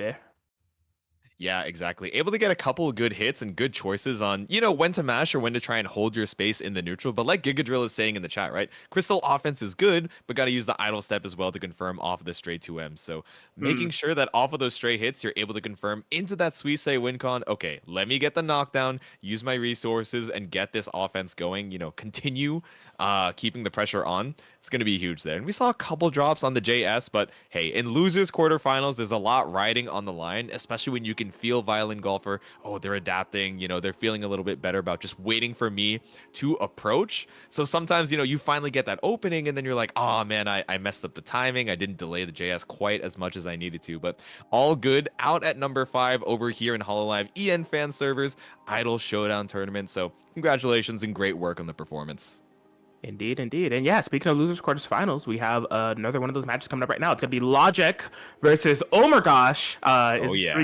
You know, I'm happy for Omergosh, but I got to say, if I'm being subjective, it does give me quite a bit of profound sadness that we don't have Jammy, Clammy working their way to losers quarterfinals. But Omergosh able to take them out, able to take out Rief Boy, but can they check out one of EU's greatest, Logic, on that Ayame? I don't know. I can imagine Pekora could be a problem character for Ayame, right? She doesn't have a lot of good answers to projectiles or retreating normals that are able to keep that space up. Obviously, it seems like Logic is still able to maneuver just in with the movement, but yeah, that RPG, the TNT on the screen, gonna be difficult to try and make your way in, but Logic makes it happen regardless. All the super chat meter to cash out and should be able to kill in a clean sweep to round 1.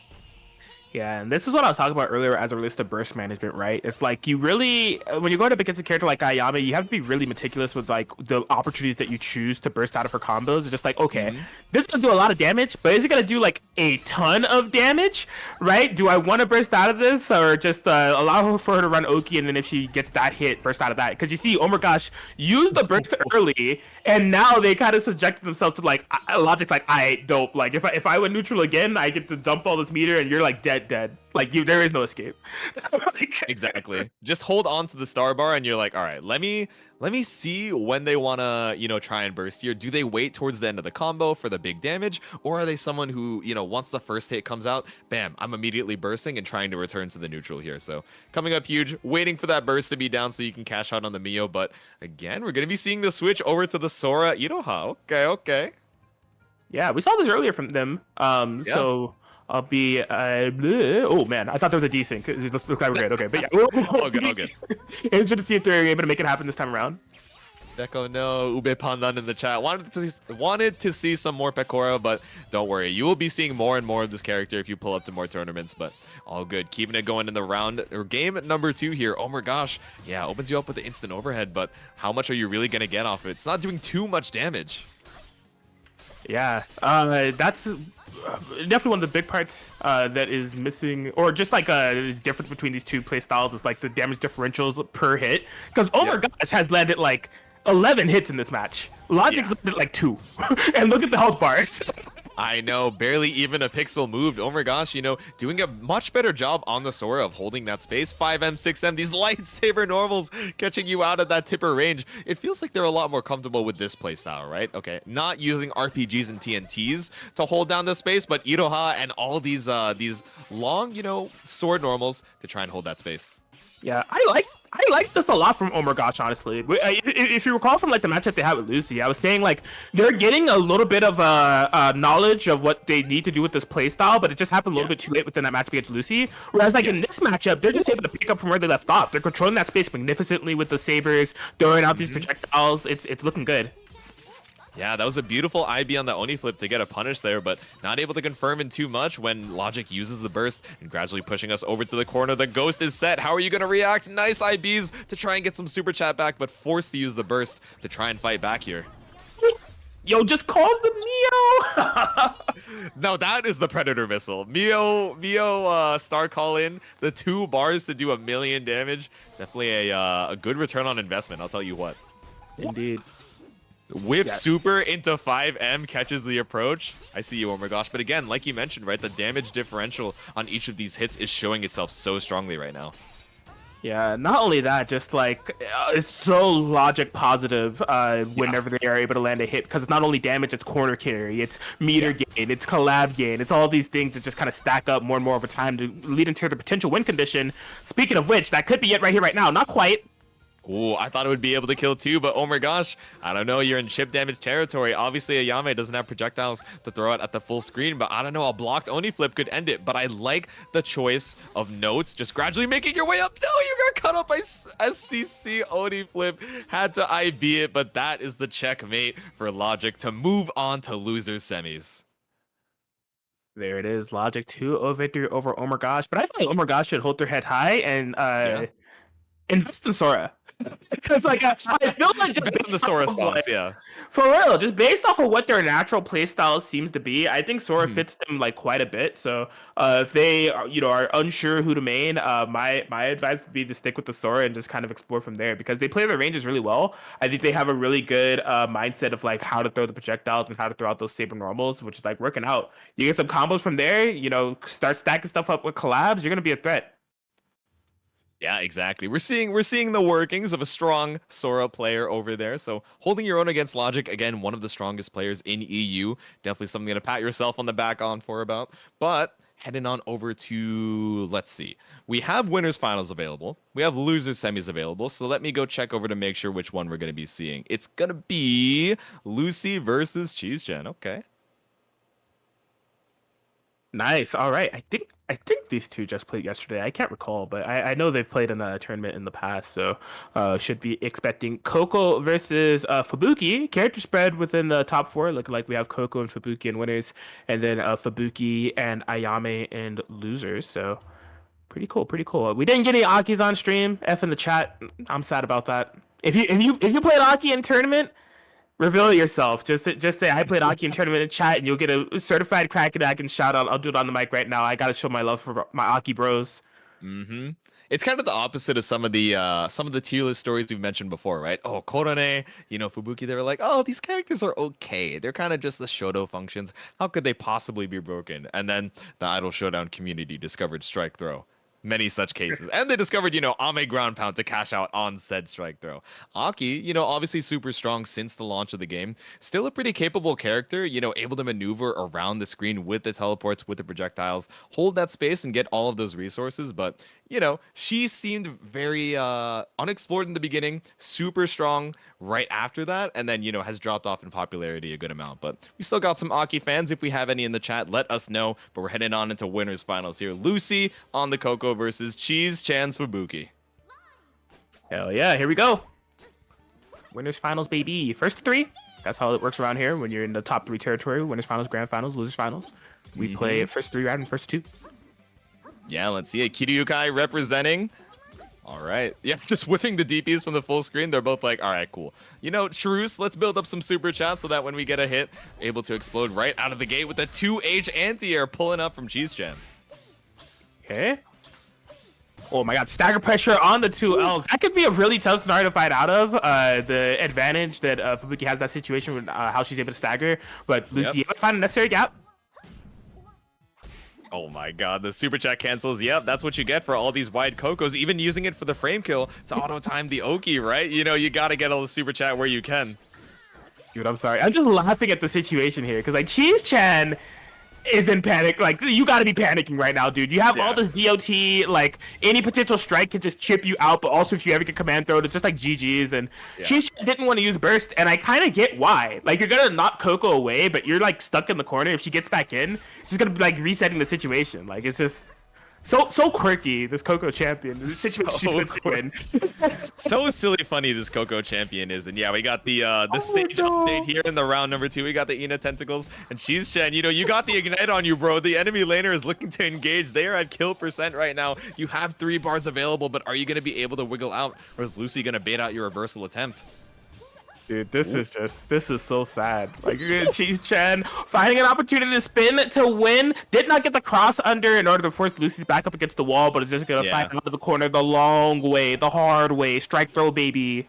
Mm-hmm.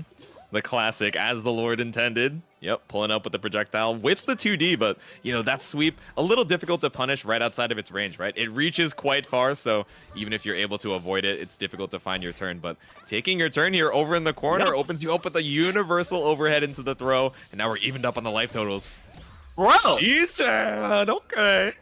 That was really... I'm gonna say right now, you don't see a lot of Idol Showdown comebacks quite like that. Cheese Chen just used straight up fundamentals.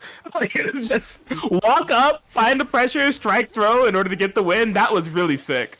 Yo, and we saw Cheese Chen take the Muna assist off the screen, right? So we said, oh, you got to be careful once Lucy has 2 bars. That Muna star call-in comes in so fast, but because she got hit by that universal overhead, actually cancels out the star call-in, and the bird fox on the other side, that multi-hitting overhead, catching you out. But it's all good. Lucy goes for the back throw situation. Okay, I see some IBs being thrown in there, but like Lucy found the opening where restand. You need to be so careful here. This situation is gonna be messed up and just gets thrown, not enough to kill. Yikes. Oh, you actually swung! I really thought that Lucy was blocking there, but gonna get that raw super damage. Of course, it's not enough to kill, but now both of these characters in one touch territory, trying to catch something out with the projectile into EX, but it's not enough. Lucy looking for chip damage here. This is so tense. Yeah, Cheese Chen cannot block much. Trying to build some bar in order to probably get a Miko is what I imagine. Lucy trying to get the bar in order to get the Muna call in. Calls out the Miko. She's walking, approaching your location. Slowly but surely. Walks to the corner. Cheese Chen wins.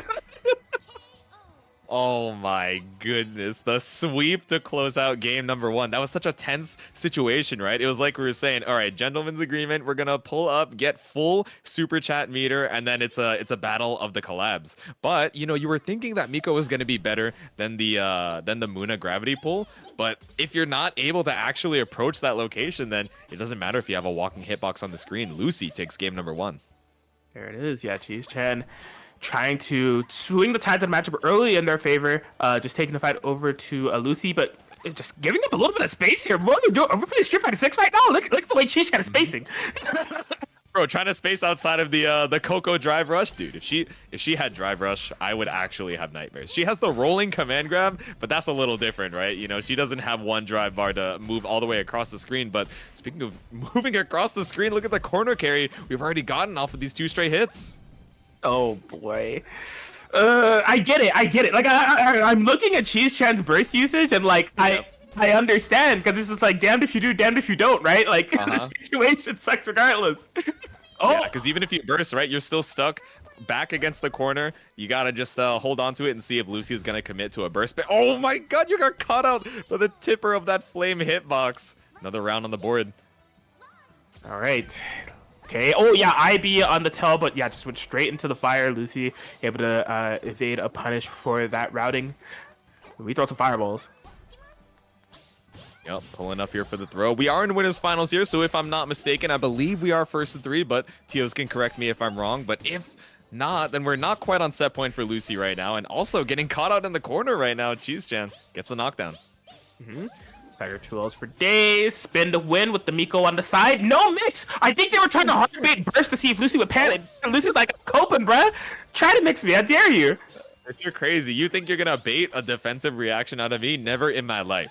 Nah. I'm good. Holding on to this burst. It was my father's burst. I'll never let it go, but stuck in this tipper situation right now. What do we do?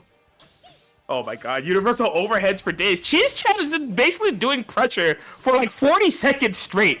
And Lucy has not, like, finally the burst comes out. In a situation that corners Cheese-chan, this can actually get really dicey. Tatsu out of the corner, living on a prayer right now. Cheese-chan is still in this. Let's see if you can tie it up right now.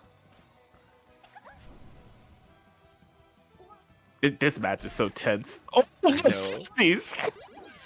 They're both trying to stay out of range, right? Lucy threatening with the 3H, that Coco sweep, and Cheese-chan obviously threatening with the projectiles and also the swing into the Tatsu.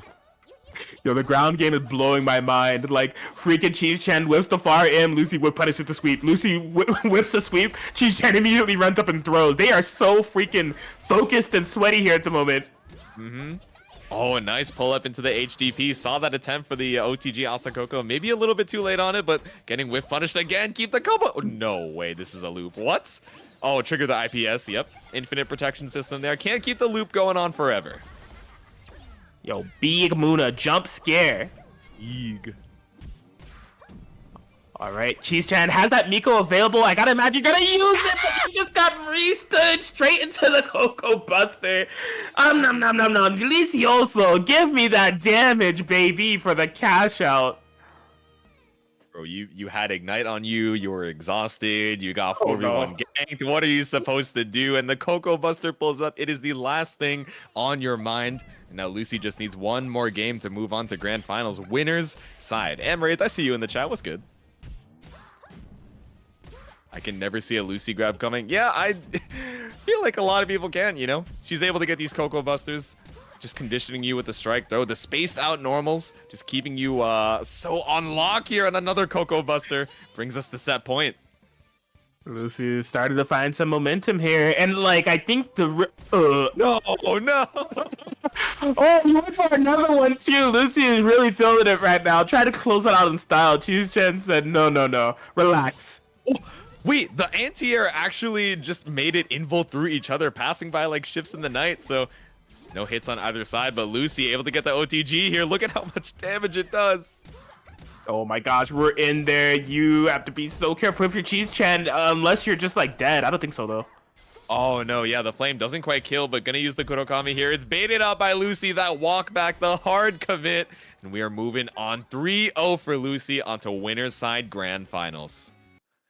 Yes, phenomenal performance there from Lucy, showing what Coco is capable of. But a really exciting set altogether, man. Like both players' willingness to kind of establish their ground game and play around each other. It was getting really tense in those game 2 sequences where we just see both of them so intently focused on who's going to approach, having their anti-airs on deck, having the whiff punishes on deck. Made for a really exciting style of Idol Showdown set that I don't feel like you see very often. You know, more often than not, you see people try to get in by any means necessary, or like having their collabs do a lot of the heavy lifting and like trying to skip neutral or like things of that sort. But no, they were just taking it nice and slow. That was really cool. Yep, just vibing out. But speaking of taking it nice and slow, Violin Golfer, we saw them on stream recently, you know, taking it back to more passive style to try and take the win over Crystal. So they're over here in loser semis waiting for Logic to come up to the stand. Yes, this will be a fun one. Violin Golfer versus Logic. I you know, as I said earlier, we don't really have a lot of established tournament environments that allow for cross-regional play. This is probably one of the first, if not the first. So this has to be Logic's initial meeting with a lot of players within this bracket. Like they've as of recently, we have been having a little bit more of an international Idol Showdown community happen where people from different regions will try testing connections against each other, like playing against each other. So I don't think it's the first time Logic has played all of these players, but I gotta imagine some of them are the case. Case in point, probably, you know, this meetup here in loser semis between Logic and Violin Golfer. Yeah, let's see it. Battle of the Titans right now. Like you're saying, you know, cross-continental, overseas. The what is the word what's the meme they have on Trash Taste? The cultural pollination pulling up here in the Hololive EN fan server Discord Idol Showdown tournament. That was quite the mouthful. But we're heading into it. We're just waiting for the lobby to come back up here, and we'll get you guys some action. There's an unofficial tournament, EU versus NA. I did not know that actually. TBT. I didn't know about that actually. Yeah, when was that? I feel like I'm surprised I didn't hear about it, but tell us a little bit about it. When did it happen? I would assume relatively early, but you know. Oh, I'm here for it.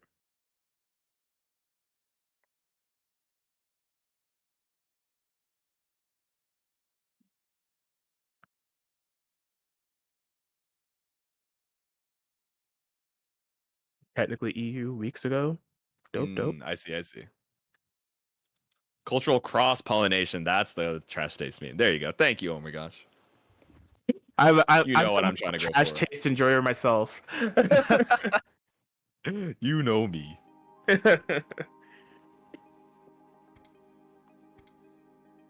right, well, here we go. Logic, Violin. What? Wait. Get this stream started. I don't think either of these players are Aki mains, if I'm not mistaken. So I don't know what's going on here. Maybe it's a gentleman to the silly, funny Aki Rosenthal, but I guess we're gonna be seeing the mirror right now in loser semis. What's going on? This is what's happening, I guess. Logic in the pink, Violin golfer in the maroon colors. It's Aki mirror. I could have never guessed it. Dude, what is going on with these Idol Showdown players jump scaring us with Aki in like the last phases of the tournament? We saw it from Lucy last night, you know, pulling out the Aki for grand finals, but now we're seeing the ditto here. Both of these players not Aki mains, but clearly feeling a little spunky with it, a little funny on this Saturday afternoon. Indeed. Logic takes the first victory. Oh my god, raw hypnotic hips in the face, you're crazy. What is going on? This is enlightened Aki play, I'll tell you what. No, drops the combo on the slide though. Yeah, just a little bit too slow on the string. Oh, I love Violin golfer using like that 2-2M to cover space. Logic feeling the pressure, instantly goes for the burst. Oh, Logic using my tried and true duo. That's something I'm a big fan of. Aki Roboco. Yeah, it's the classic. It's the Atkins duo. If you know, you know. But pulling up here, getting some pressure started. Logic fighting back here. Has the corner situation as well. About to have 2 bars available for the Roboco beam, so might be seeing some cross-up TP shenanigans. Oof. Muna gravity actually absorbing Logic into the pressure here while Violin golfer's back was up against the wall. So honestly, kind of creating an even rougher scenario to escape from. Logic takes advantage of it and gets game 1. Yeah, in the zoner matchup, it can be a little weird, right? You know, neither of you particularly want to be in each other's face unless you're in that advantage state. So, you know, when your back is to the corner, bringing yourself closer to your opponent makes it so that, oh, okay, normally their pressure would be over with the pushback, but you know, because of Muna, it's keeping it going. But heading on over to character select, we got the Fubuki back on deck. Of course, the winner of the match is not allowed to change their character until they lose. So Logic sticking with the Aki for now. Yep, Violin golfer said, I'm done playing games. Not really, I'm gonna still keep playing in the tournament, but no more Aki. No more of the silly, funny Rosa ties here. Oh, yeah. Tatsu to projectile invo right through those projectiles and making our way to start this corner pressure here. Logic is real down on the health. Yeah, forcing a burst out. Violin golfer just couldn't like confirm the situation properly because they'd already committed to that 2H armor. But like that pressure sequence with the far 5M from Fubuki into the fireball is one that Aki is just not equipped to counterplay. So like if you see those corner situations that Violin golfers try to opt for to just like constantly lock down with Aki to button in the fireball, you know, defensively it's gonna be really tough to fight out of. And I gotta imagine defensively as a non-Aki main, it's gonna be really tough to fight out of. Yeah, exactly. You're not super familiar with your options in it. You just know, Violin golfer is they've been plus for quite some time now. How do I get out of here? What do I do? Ooh, went for the spin, but did not call the Miko behind. I thought that's what would be coming, so. Okay, burst put you back into the corner. No, I thought I saw the attempt on the Miko call there, but maybe you just barely didn't come out fast enough. And now because you're getting hit, it's cleared off the screen. Violin Golfer down quite a bit of health and lost that meter for it too.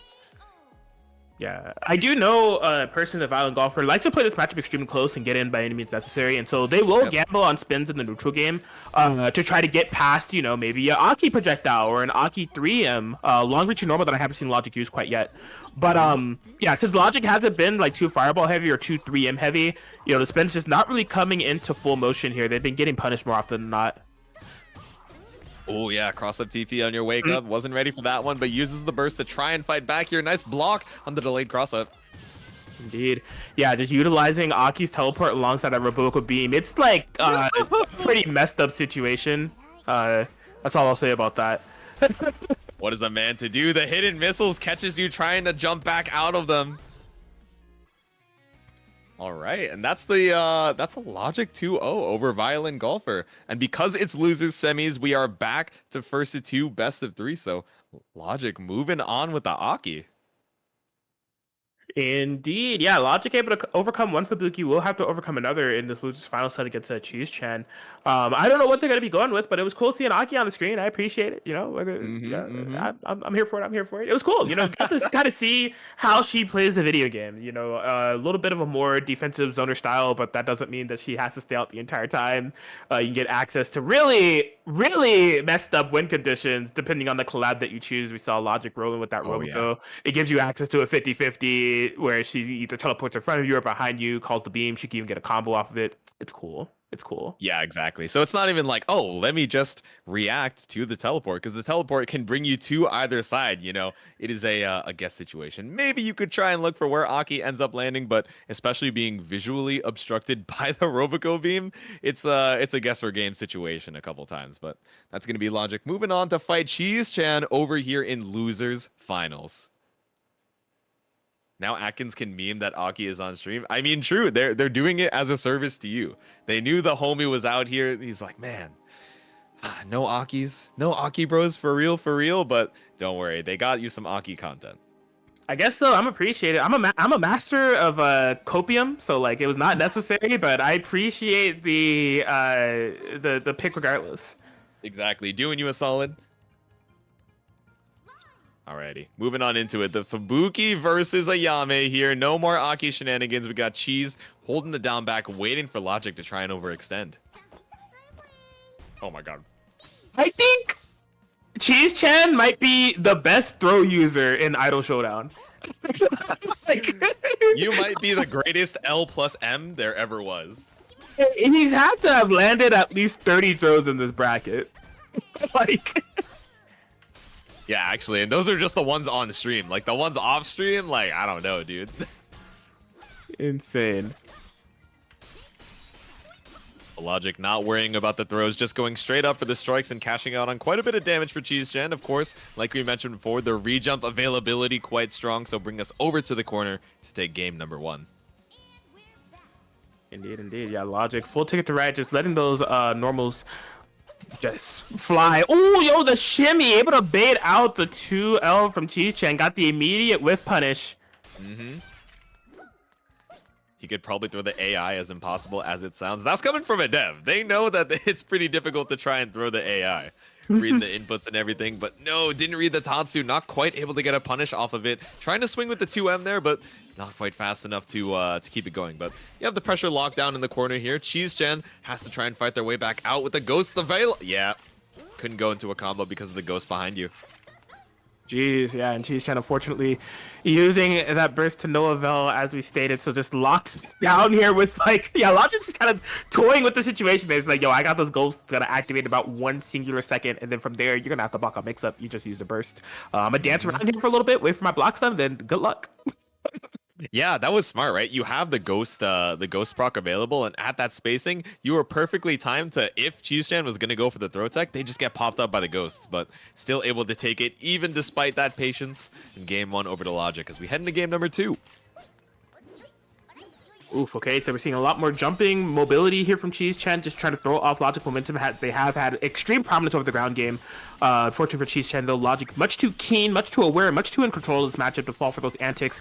Back to the corner we go. Cheese Chen does not have that burst quite yet, but it is building. Yep, caught in the corner here. That 2H second hit just gonna whiff right over you. Gives Cheese Chen the opportunity to try and make his way out, but oh, nice catch on the Oni flip. Yeah, you can see Cheese Chen trying to give a little bit of space for Logic to just commit to anything, commit to some type of counter post, some type of throw, but Logic is just in full control. Oh, that was so sick. Damn, he's good. The top of the screen confirms with the DP. I can't believe it. You can't even see your character model on the ground, but he already had that SSR conversion available. The SSR, the luck to bait the burst, but it's all skill, baby, in this one. Cheese Chen takes a round. Bro, you said earlier that if there were drive rush in this game, Cheese Chen would be able to check it. That was just full case in point right there. Logic trying to go for the Oni flip or the enhanced version of it and just like, nope, get out of here. He did it with a light button as well. That was crazy. Yeah, right? Bro saw the super flash and went, nah. I've seen it before. I'm seeing in the chat that Logic is familiar with the Fubuki matchup, but are you familiar with the Cheese matchup? Are you ready for your opponent to just hold down back for 10 seconds straight in the mid screen and then pull up and full screen throw you? I don't think so. Bro, he just plays in such a different tempo in comparison to most Fubukis that I've seen. It's really jarring to watch, but very exciting. Speaking of jarring but exciting, IPS system, baby. Little IPS reset, restand scenario here in Logic, cashing out in the corner. About to have 3 bars available in that star meter, so just cash out for the Ojo collab. Jeez, rough position to be in. Miko, help me. Oh, dang. If nobody got me, Miko got me. The star call-in doing so much work behind you. All right. Oh, okay. So in terms of resources, Cheese Chen's actually in a pretty powerful position here. Got that burst utilized early there from Logic. Fire, yeah, just functioning as a pseudo corner here. Yeah, so we were seeing from, you know, some previous Fubuki Mikos earlier, right? Pushing you out of the flame so that you can't keep the pressure up. But Cheese Chen just going for the universal overhead, not dashing, just staying and doing it again so that we're still keeping you locked down. Coming up huge, and now Logic's forced into the corner. And again, they got the hit, but burst brings you right back, and you have one more interaction. Cheese Chen, if you don't drop, no, the burst! Just ate the burger. Okay, so right up, guaranteed SSR tried to do a swing. Maybe was hoping for some type of Logic normal to be thrown out there. We don't have burst, and I got resources. I spit my Mio. Good luck. You're God's strongest soldier going for the burger eat there. This is not going to be able to kill with the scaling, but it is so close. Even a little bit of... Wait, it's still going... Okay. It's like, wait, there's no way you're still able to kill here, right? You got that backdash on the universal overhead, but the ghosts got you, catching you out there. Now we're 2-0 for Logic. Just needs one more to move on to Grand Finals. Loser's sign. If I had to make an educated guess, I feel like Cheese Chen's intention wasn't the backdash there, but they wanted to IB. Maybe was thinking that the universal overhead would come out in just in time before the ghost activated, and wanted to buffer the IB on the universal overhead and the subsequent ghost hits to build more collab meter. But that's just my observation there. Pretty good guess. I would believe it, but Cheese Chen, undeterred by previous events, says, all right, I'm down 2 games. That just means I have to win 3 before you win 1. Understandable. Let me push you all the way over to the corner, but no, the cross-up throw. Gonna get back thrown by Logic here. Oh, okay. Yeah, so almost was trouble in paradise there from going for the left-right mix and Logic having Cheese Chen back up against the wall, but they're fighting their way out. We're back in mid-screen, almost to the other corner now as Logic... Oh no, the ghost saved the life, but it's good. I love how willing both of them are to match. Oh my gosh, this is a bit of a backhanded compliment. You know what I'm saying? Wow, I love that you're not afraid of pressure. It's how that comes off. But agree, right? Like, they're trying to weasel out of each other's pressure. They're like, okay, there's nothing terribly crazy here. Yeah, you set the ghost on me, but that doesn't mean that I should just be down backing, you know, holding on for my life. I got a challenge here and there. Yeah, JC, don't get me started on mashing. I have a rant about mashing. Oh, yeah? I love mashing. It's a fighting game. Do you think I put a fighting game to block? Bro, if you leave a gap and I can hit a button, guess what I'm gonna do? What, not hit the button? Get me out of here, bro. As long as it's a profound button press, the rest is history. You know, get me out of here. That's what I'm saying. I didn't have to pay for Idle Showdown, but do you think I reserved a gigabyte of space just to not hit my buttons? I don't think so, dog. I'll down back only when I have to, but down back or otherwise, you're still taking the damage from this combo. Cheese Chan, the scaling is not going to save you from the Ojo level 2 super. Man, while I was on my rant, I wish I was paying attention to what happened because there was definitely some type of reset situation to put Cheese Chan there. Like, I saw them fall out of a combo and then they were taking like 40%. And I'm like, wait, what? Might have been some IPS funky stuff happening. I'm not quite sure, but Logic in full control. Cheese Chan utilizing this burst early, just trying to establish, oh no, some type of like threat in this matchup. But Logic finding that full jump in, doesn't have to worry about burst, most likely for the remainder of this round. Yeah, that jumping gets caught up by the projectile, but all good here. Tatsu getting a little bit of corner carry, but damn, Logic really just walked all the way back over. That Ojo stomp is so menacing. Oh, triple overhead. All right. Walk up, try and bait out a swing on the approach. I like it. Logic just trying to wait to see what Cheese Chan is going to do, but he is... I don't even know if I want to call it patient, right? Because you're like hold down back for 10 seconds and then run up full screen grab. Is patient the word I'm looking for? Maybe bold is a little bit more accurate, but holding on here. The HGP tries to get something out, but Logic has one more burst to try and take it here. I felt like that was straight up an input error. That was very off the beaten path there for Logic. I think in their subconscious, they were just overwhelmed with Cheese Chan's presence. Just their aura, just their willingness to like up back, guard, not move, every now and then run up and throw. It's such an offbeat tempo of Idle Showdown play that just forced Logic to do a DP off in the distance. It's crazy. Yeah, right. Most likely what happened is they were going for 2H and accidentally pressed down just one too many times and got the 2-2 for the DP, but all good. Logic undeterred. All right, it's 2-1 right now. All good, but all you need is one more game to move on to Grands. But I don't know. Maybe this is the start of Cheese Chan's momentum for the reverse sweep. Could be some clutch instant blocks on Logic's end to build that collab meter super fast. But I mean, Cheese Chan still able to find a way in, really cranking up the offense in this round. It feels like. Yeah, I like the use of the Bird Fox there. That J2M, the lingering air multi-hit, it can also catch out the Fuzzy Guard, right? If you're looking for the empty low or the JH, that one just air stalls you, but all good. Logic still fighting back with the HGP, and Ayame still does a grip of damage, even post-nerfs off of that reversal option, so should be able to kill here if you just seal it out with the re-jumps. Yep, that's the one. Yeah, that was a really interesting scenario there. Cheese Chan was able to create pretty much a left-right situation with the Volcano, and the Volcano was hitting in a way where it looked like it was going to stabilize it to a kill. So Cheese Chan committed to the ideology of, I'm going to kill here. But at the exact moment they left themselves vulnerable, Logic fell out, got the full DP punish, and now they are really primed here to kind of take the full advantage in the set. Cheese Chan using that burst early, do not get hit.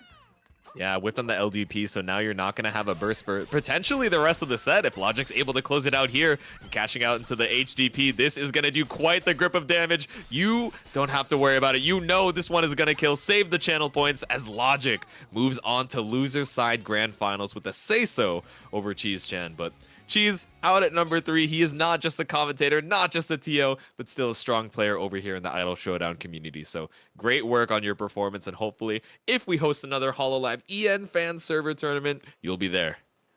Yeah, pleasure to watch him play and watch him cook. Like Cheese Chan really brings an exciting presence to their games. That's really great to spectate, even more of a pleasure to commentate, honestly. Alrighty, and heading on into the grand finals, Logic coming in from the loser side, Lucy sitting pretty in winners, so Logic is gonna have to win not 1 but 2 sets, 1 to reset the bracket and then 2 to take the tournament, while Lucy only has to win 1. So let's see if we're able to get the reset point here as we head into grands. Let's get it. The run back from winter semis. This time they get to play 3 games since we're in the grand final setting. This could be a set. I feel like it's either going to be here for the long haul or one of them just gets the read and it's just a full sweep. There's no other way. There's no in between. Both of them are just so explosive. Yep, it's the lore match. Getting that run back, like you said, from winners semis. That one was a 2-1 for Lucy, so definitely still some signs of life from Logic. And if they have, that 1 or 2 potential extra games to try and adapt, let's see if they can make the most of it. Yeah. Okay, a trade, but Lucy coming out on top of the trade, finding the knockdown, trying to get some pressure going. Logic defense on point. Now we see the tick pressure coming into play, but Lucy able somehow to find a gap to mash out. Yep, the EU versus NA Grands and Logic trying to fight back here. Lucy uses the burst, gets a little bit of super chat meter, and then catches you out on the approach with the Muna off assist, or the Muna star call in rather. Bruh. Or you're just stuck in a situation where you're like, huh, okay, so like I'm not technically on a magic pixel, but like if anything touches me, I'm dying, whether it's a throw or a strike. What do I do? What do I do? Ooh, yeah, I got some stagger situations here, but Logic on hit, opting to just go for the throw reset. Gradually pushing Lucy over to the corner, not seeing her go for quite as many IVs, right? Maybe feeling a little too confident, you know? Oh, I don't need the extra resources to defeat you, but let's see. Indeed. Oh my gosh. Yeah, just letting those buttons swing. Oh, beautiful whip punish there from Lucy with the sweep. Knocked down. We're going to get restood. Commits to the DP. No. Yeah, it looked like Lucy was trying to bait something out there, but maybe pressed the delayed 2L just a little bit too early. And now Logic fighting back here. Still needs 2 or 3 good hits to be able to close it out. Probably 2, especially if you're able to cash out with the super. But I don't know. Lucy has a couple opportunities to make it back here. Oh man, yeah, at this point, it's just a matter of how bad does Lucy want to win this game 1 from this position. Lucy does have the burst. If she wants to get out of this pressure, she can. Just holding the strike throw and then goes low, does Logic. We're going to be tied up 1-1 in rounds. Damn, what a comeback. You know, like we were saying before, Coco also has the highest health in the cast. So even in that situation, even when you're trying to, you know, make up for the life lead, you have quite a bit to work through in the Coco health bar. But great clutch from Logic here as we're tied up in round number 3 of the game number 1. Yeah, if there was any hit for Lucy to burst, that was definitely the one right before the Mio calls and does the brunt of that damage off that Rekka Ender. Very smart situational awareness there from Lucy. Yeah, but now Logic still has that full bar, right? If they're able to get one more opening, they can just cash out into it and still have 2 bars. But actually, I don't know if Lucy is going to give him the opportunity, right? Cashing out here off of a pretty strong starter. Not going to be able to kill with a command grab, especially when all that recoverable health is coming back so fast. But super chat meter to keep your pressure going. Right? Yeah, I mean, the good news here for Logic, you know, you're not in a one-touch kill scenario because you recovered that health. The bad news is you're still locked up against the wall. Just whiffing off in the distance, and the Lucy onslaught of pressure just does not end, as Lucy's going to be able to take that game 1. Alrighty. Relatively quick, you know, round 1 there, but we saw some signs of life fighting back on the defense from Logic, but not quite able to close it out. But it's all good. We have at least 2 more games for you to try and get the download. Okay. Good stagger pressure here. Logic hasn't been able to get a good, you know, decent bit of these opening game sequences. It's just that the thing about Ayame as a character is like, although she could be extremely explosive, it requires resources. So like if you lose like a round 1 round start situation to her, the amount of damage that you're gonna take, especially as Coco, it's not a lot. Like it's gonna be like her round 2 or like end of round 1 scenarios where she's really going to like explode you. But if you have like wise burst usage, you should have a burst available in order to escape those sequences where they can be so polarizing, you know? Yeah, exactly. Smart burst usage, pretty important in Idol Showdown, right? You get it up pretty often in these games, but especially if you're getting baited, you're being predictable at the points you're using it. You know, Lucy is going to be able to cash out on all this Coco damage. Yeah.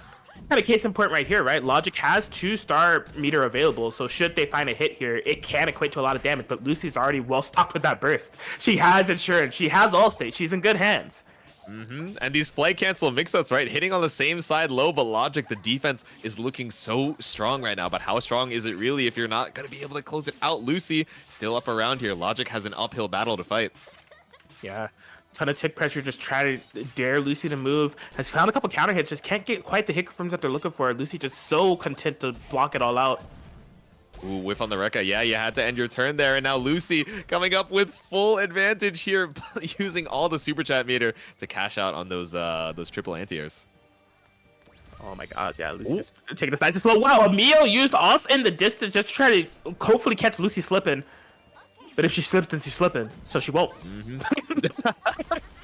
Yeah, not gonna catch her out with something like that just yet. No, with the Canada burst all the way at the top of the screen. Lucy just waiting for the opportunity to strike, knows you are going to try and fight your way back out, but 2-0 right now, and Lucy just needs one more game to take the entire tournament. It's just so precise the way that Lucy is kind of dissecting this matchup, right? Very wise, I don't even want to call it usage because like non-usage of burst to just have Right. that in the back line in case things get too out of control. And then just taking the neutral game nice and slow. Also being very mindful of Logic resources when she does get her threatening knockdowns or restand situations of like, is Logic gonna go for this reversal? Because Logic has shown it a couple of times. And I think that she has the full read on how to approach it. It's gonna be up to Logic to really kind of turn this around to swing things back in their favor, which Ayame can do. But Lucy's mental right now just seems fully focused. Yeah, exactly. When they have that winner's momentum, they've been chilling, cooling in the winner's bracket this entire time, had all the time to relax and, watch some of the stream sets before. And it's not like this is the first time Lucy and Logic are playing. Apparently, they played in the EU versus NA tournament and then after as well. So if you have that momentum, you're feeling comfortable, it's going to be hard for Logic to try and, pierce the openings in that armor. Absolutely, but with a blade as sharp as Ayame's, maybe a piercing, maybe just even a little crack within the defense or the wall that is Lucy can be found. But if it's going to happen, it needs to happen right here, right now. We are in Game 3 of Grand Finals. Lucy on tournament point. Let's see if Logic, one of EU's strongest soldiers, can throw down with an Idol Showdown. Yeah, can you close it out here, Lucy, or is Logic going to be able to put a game on the board here? Playing super slow, trying to see if Logic, is scrambling to try and fight a game here, but looks like both of them, had enough time to clear their minds here, but again, an explosive start fighting back out of the corner for Lucy. Indeed. Ooh, side swap, beautiful stuff here. Yikes! The whiff JH into the reset Coco Buster. You are evil for that one. I gotta be 100% Lucy. Man, it all happened so fast. Logic even like had a burst, but it's like, do I use it? I'm as good as dead, bro. What happened? My life flashed before my eyes. Exactly. We're on tournament point for Logic. They're fighting for their life now, and now we're seeing kind of the almost panic aggression, right? You're back into a corner. You could be one round away, which for Coco is only like 2 interactions, especially if you have the resources available. So gotta keep them in the corner and stay out of range of the back throw incident. Oh no, had the 2H. That's something that you could definitely hit confirm because it has 2 hits embedded within it. This time finds it, so Logic able to confirm off that pressure. Immediately fires back with a say-so. Logic still in this. Dude, I can't believe it. I mean, Lucy still big chilling, right? Has a large margin of error to be able to take this back. Maybe they were even using that second round, right? To just build up a couple of resources and come, bursting out of the gates on round number 3. Potentially, oh my god, both players have burst. They're just trying to take this methodical game plan nice and slow. Lucy picking her spots, looking for the right time to approach. Logic, all the meter in the world, whips throw off in the distance. Yeah, it's interesting that in this grand final set, these are the only times that we're really seeing Lucy with this throw, but maybe just a little bit too early on canceling it out of the dash. Logic doesn't have to worry about the burst for a little bit, but you do have to worry about the Muna Star call in. The moon, the high tide coming up strong right now. Yes. Next hit win scenario, question mark? I mean, like, Logic has all the meter in the world. Lucy is just barely gonna get this burst back. I gotta imagine you gotta use that if you don't want to die. Oh, the Coco Health allegations! No way. Lucy, surely there's no way you come back here, but there's not really a good option for Logic to try and checkmate with the chip damage situation. Tries to go for L Oni flip, but it's not enough. The Rekka catches you out on the way down, and a game on the board for Logic. Oh my, there were so many sequences in those last 20 seconds that I could not believe, because where Lucy's life totals was on any other character, that combo killed. But because it was on Coco, she got to live with a magic pixel, and Lucy didn't opt to burst at all until like right after the combo had ended. That was just so crazy for both players there. I know. Maybe she was curious too. She's like, I would be pretty impressed with this kills. I'll let you have it otherwise, but still not able to snatch it back from the jaws of defeat. But still, you only need one more game to win here before Logic takes 2. And definitely off to a strong start in this one. I'll tell you what. No way! Logic. Dude. Utilize that burst. Lucy decided not to run any Oki, just keep it nice and slow, and now just continuing that passive aggressive Oki, just blocking but calling Muna on the side. Now Logic fully depleted of resources. The macro game is in shambles, and Lucy's on tournament point yet again. Yeah, but that was a quick round 1 here. Logic again fighting back in the round number 2. Let's see if he can keep that momentum up while also making sure that Lucy doesn't build up too many resources for the round 3. Ooh. Poking out, finding that punish. I don't think Lucy's going to be able to side swap with this confirm. Yeah, just a little bit too misspaced, but it's okay. Look at this. Are you dead? Oh no! Wait, Coco Buster, did you get caught up on the Muna? No, but you bait out the ghost. That's gonna be it. Lucy is your winner of the first ever HoloLive EN fan server Idol Showdown tournament, taking it 3-1 over Logic. Congratulations. Jeez Louise. Lucy with that Coco coming in strong with a phenomenal performance here within the HoloLive English fan server tournament. Congratulations. But yeah, shout outs to Logic rocking with us as well, all the way here from EU, putting up a phenomenal fight within their bracket run. And shout outs to all 17 of you that pulled up for the first ever HoloLive English fan server Hell tournament yeah. here. It's like a solid showing. Anything that's like above like 10 or anything for Idol Showdown tournament is really, really cool. And so for this to be the inaugural tournament, y'all got 17. That's hype. I hope to see more of this in the future. Yeah, right. Idol Showdown is a comfy little scene, but we're so glad that you guys pulled up for the fan servers first ever. You know what? I'll even read out the attendees. Thank you, Logic, Cheese Chan, Honey Soar, Ark, Violin Golfer, Ube Pandan, Yosef, Lucy, AOD Goofy, Ryuf Boy, Crystal, Arami, Mirari Botan, Jammy, Clammy. Jammy, Clammy, Game Boy Pro, Camo, and Omer Garsh. Guys, if you think it's easy to do a super chat reading over there on the stream where they just skim through all the names, trust me, it's harder than it looks, but we wanted to give a personal thank you to all of you for supporting the HoloLive EN fan server in their first ever fighting game tournament. I think it's the first ever fighting game tournament, but maybe definitely their first ever Idol Showdown one now that we have the spectating lobbies. So thank you guys so much, whether you played in the bracket, whether you were up here on the mic with me, or doing the hard TO work of keeping the bracket running in the background, or if you were there in chat supporting your homies. Thank you guys so much for coming through today. It's been your boy Jatsu. That should be it for me. If you want to, follow me on Twitter and catch up with what we're doing next, you can follow me at JAYTSU_ and Kraken Atkins. Where can they find you if they want to keep up? All my socials are at Kraken Atkins, whether that be Twitter, Twitch, YouTube, whatever it may be. I'm a part of Plus Frames GG. I run Idol Showdown tournaments myself. I gave the full show earlier. If you want more information, just let me know. We have a very beginner-friendly environment. But yeah, I'm just super happy to be here. If HoloLive Ing fan server is going to be running any more tournaments, if y'all will have me, I'd be excited to help out in any way that I can, whether it be organizing or being on commentary. Hopefully I wasn't too obnoxious. I do a little bit of trolling, but it was really, really fun being here. I had a great time. Yeah, Atkins is the GOAT. He's generally, running Idol Throwdown, so he doesn't get too many opportunities these days to cast Idol Throwdown or cast Idol Showdown. And even if he's not, hosting the tournament, obviously a top level player in his own right, so he's playing too. So getting to hang out and commentate with you again, Atkins, was a joy. So thanks for joining the mic with me. Thank you guys once again, and I believe that should be it for us. I believe so. We'll see you all next time. Y'all have a good one. See ya.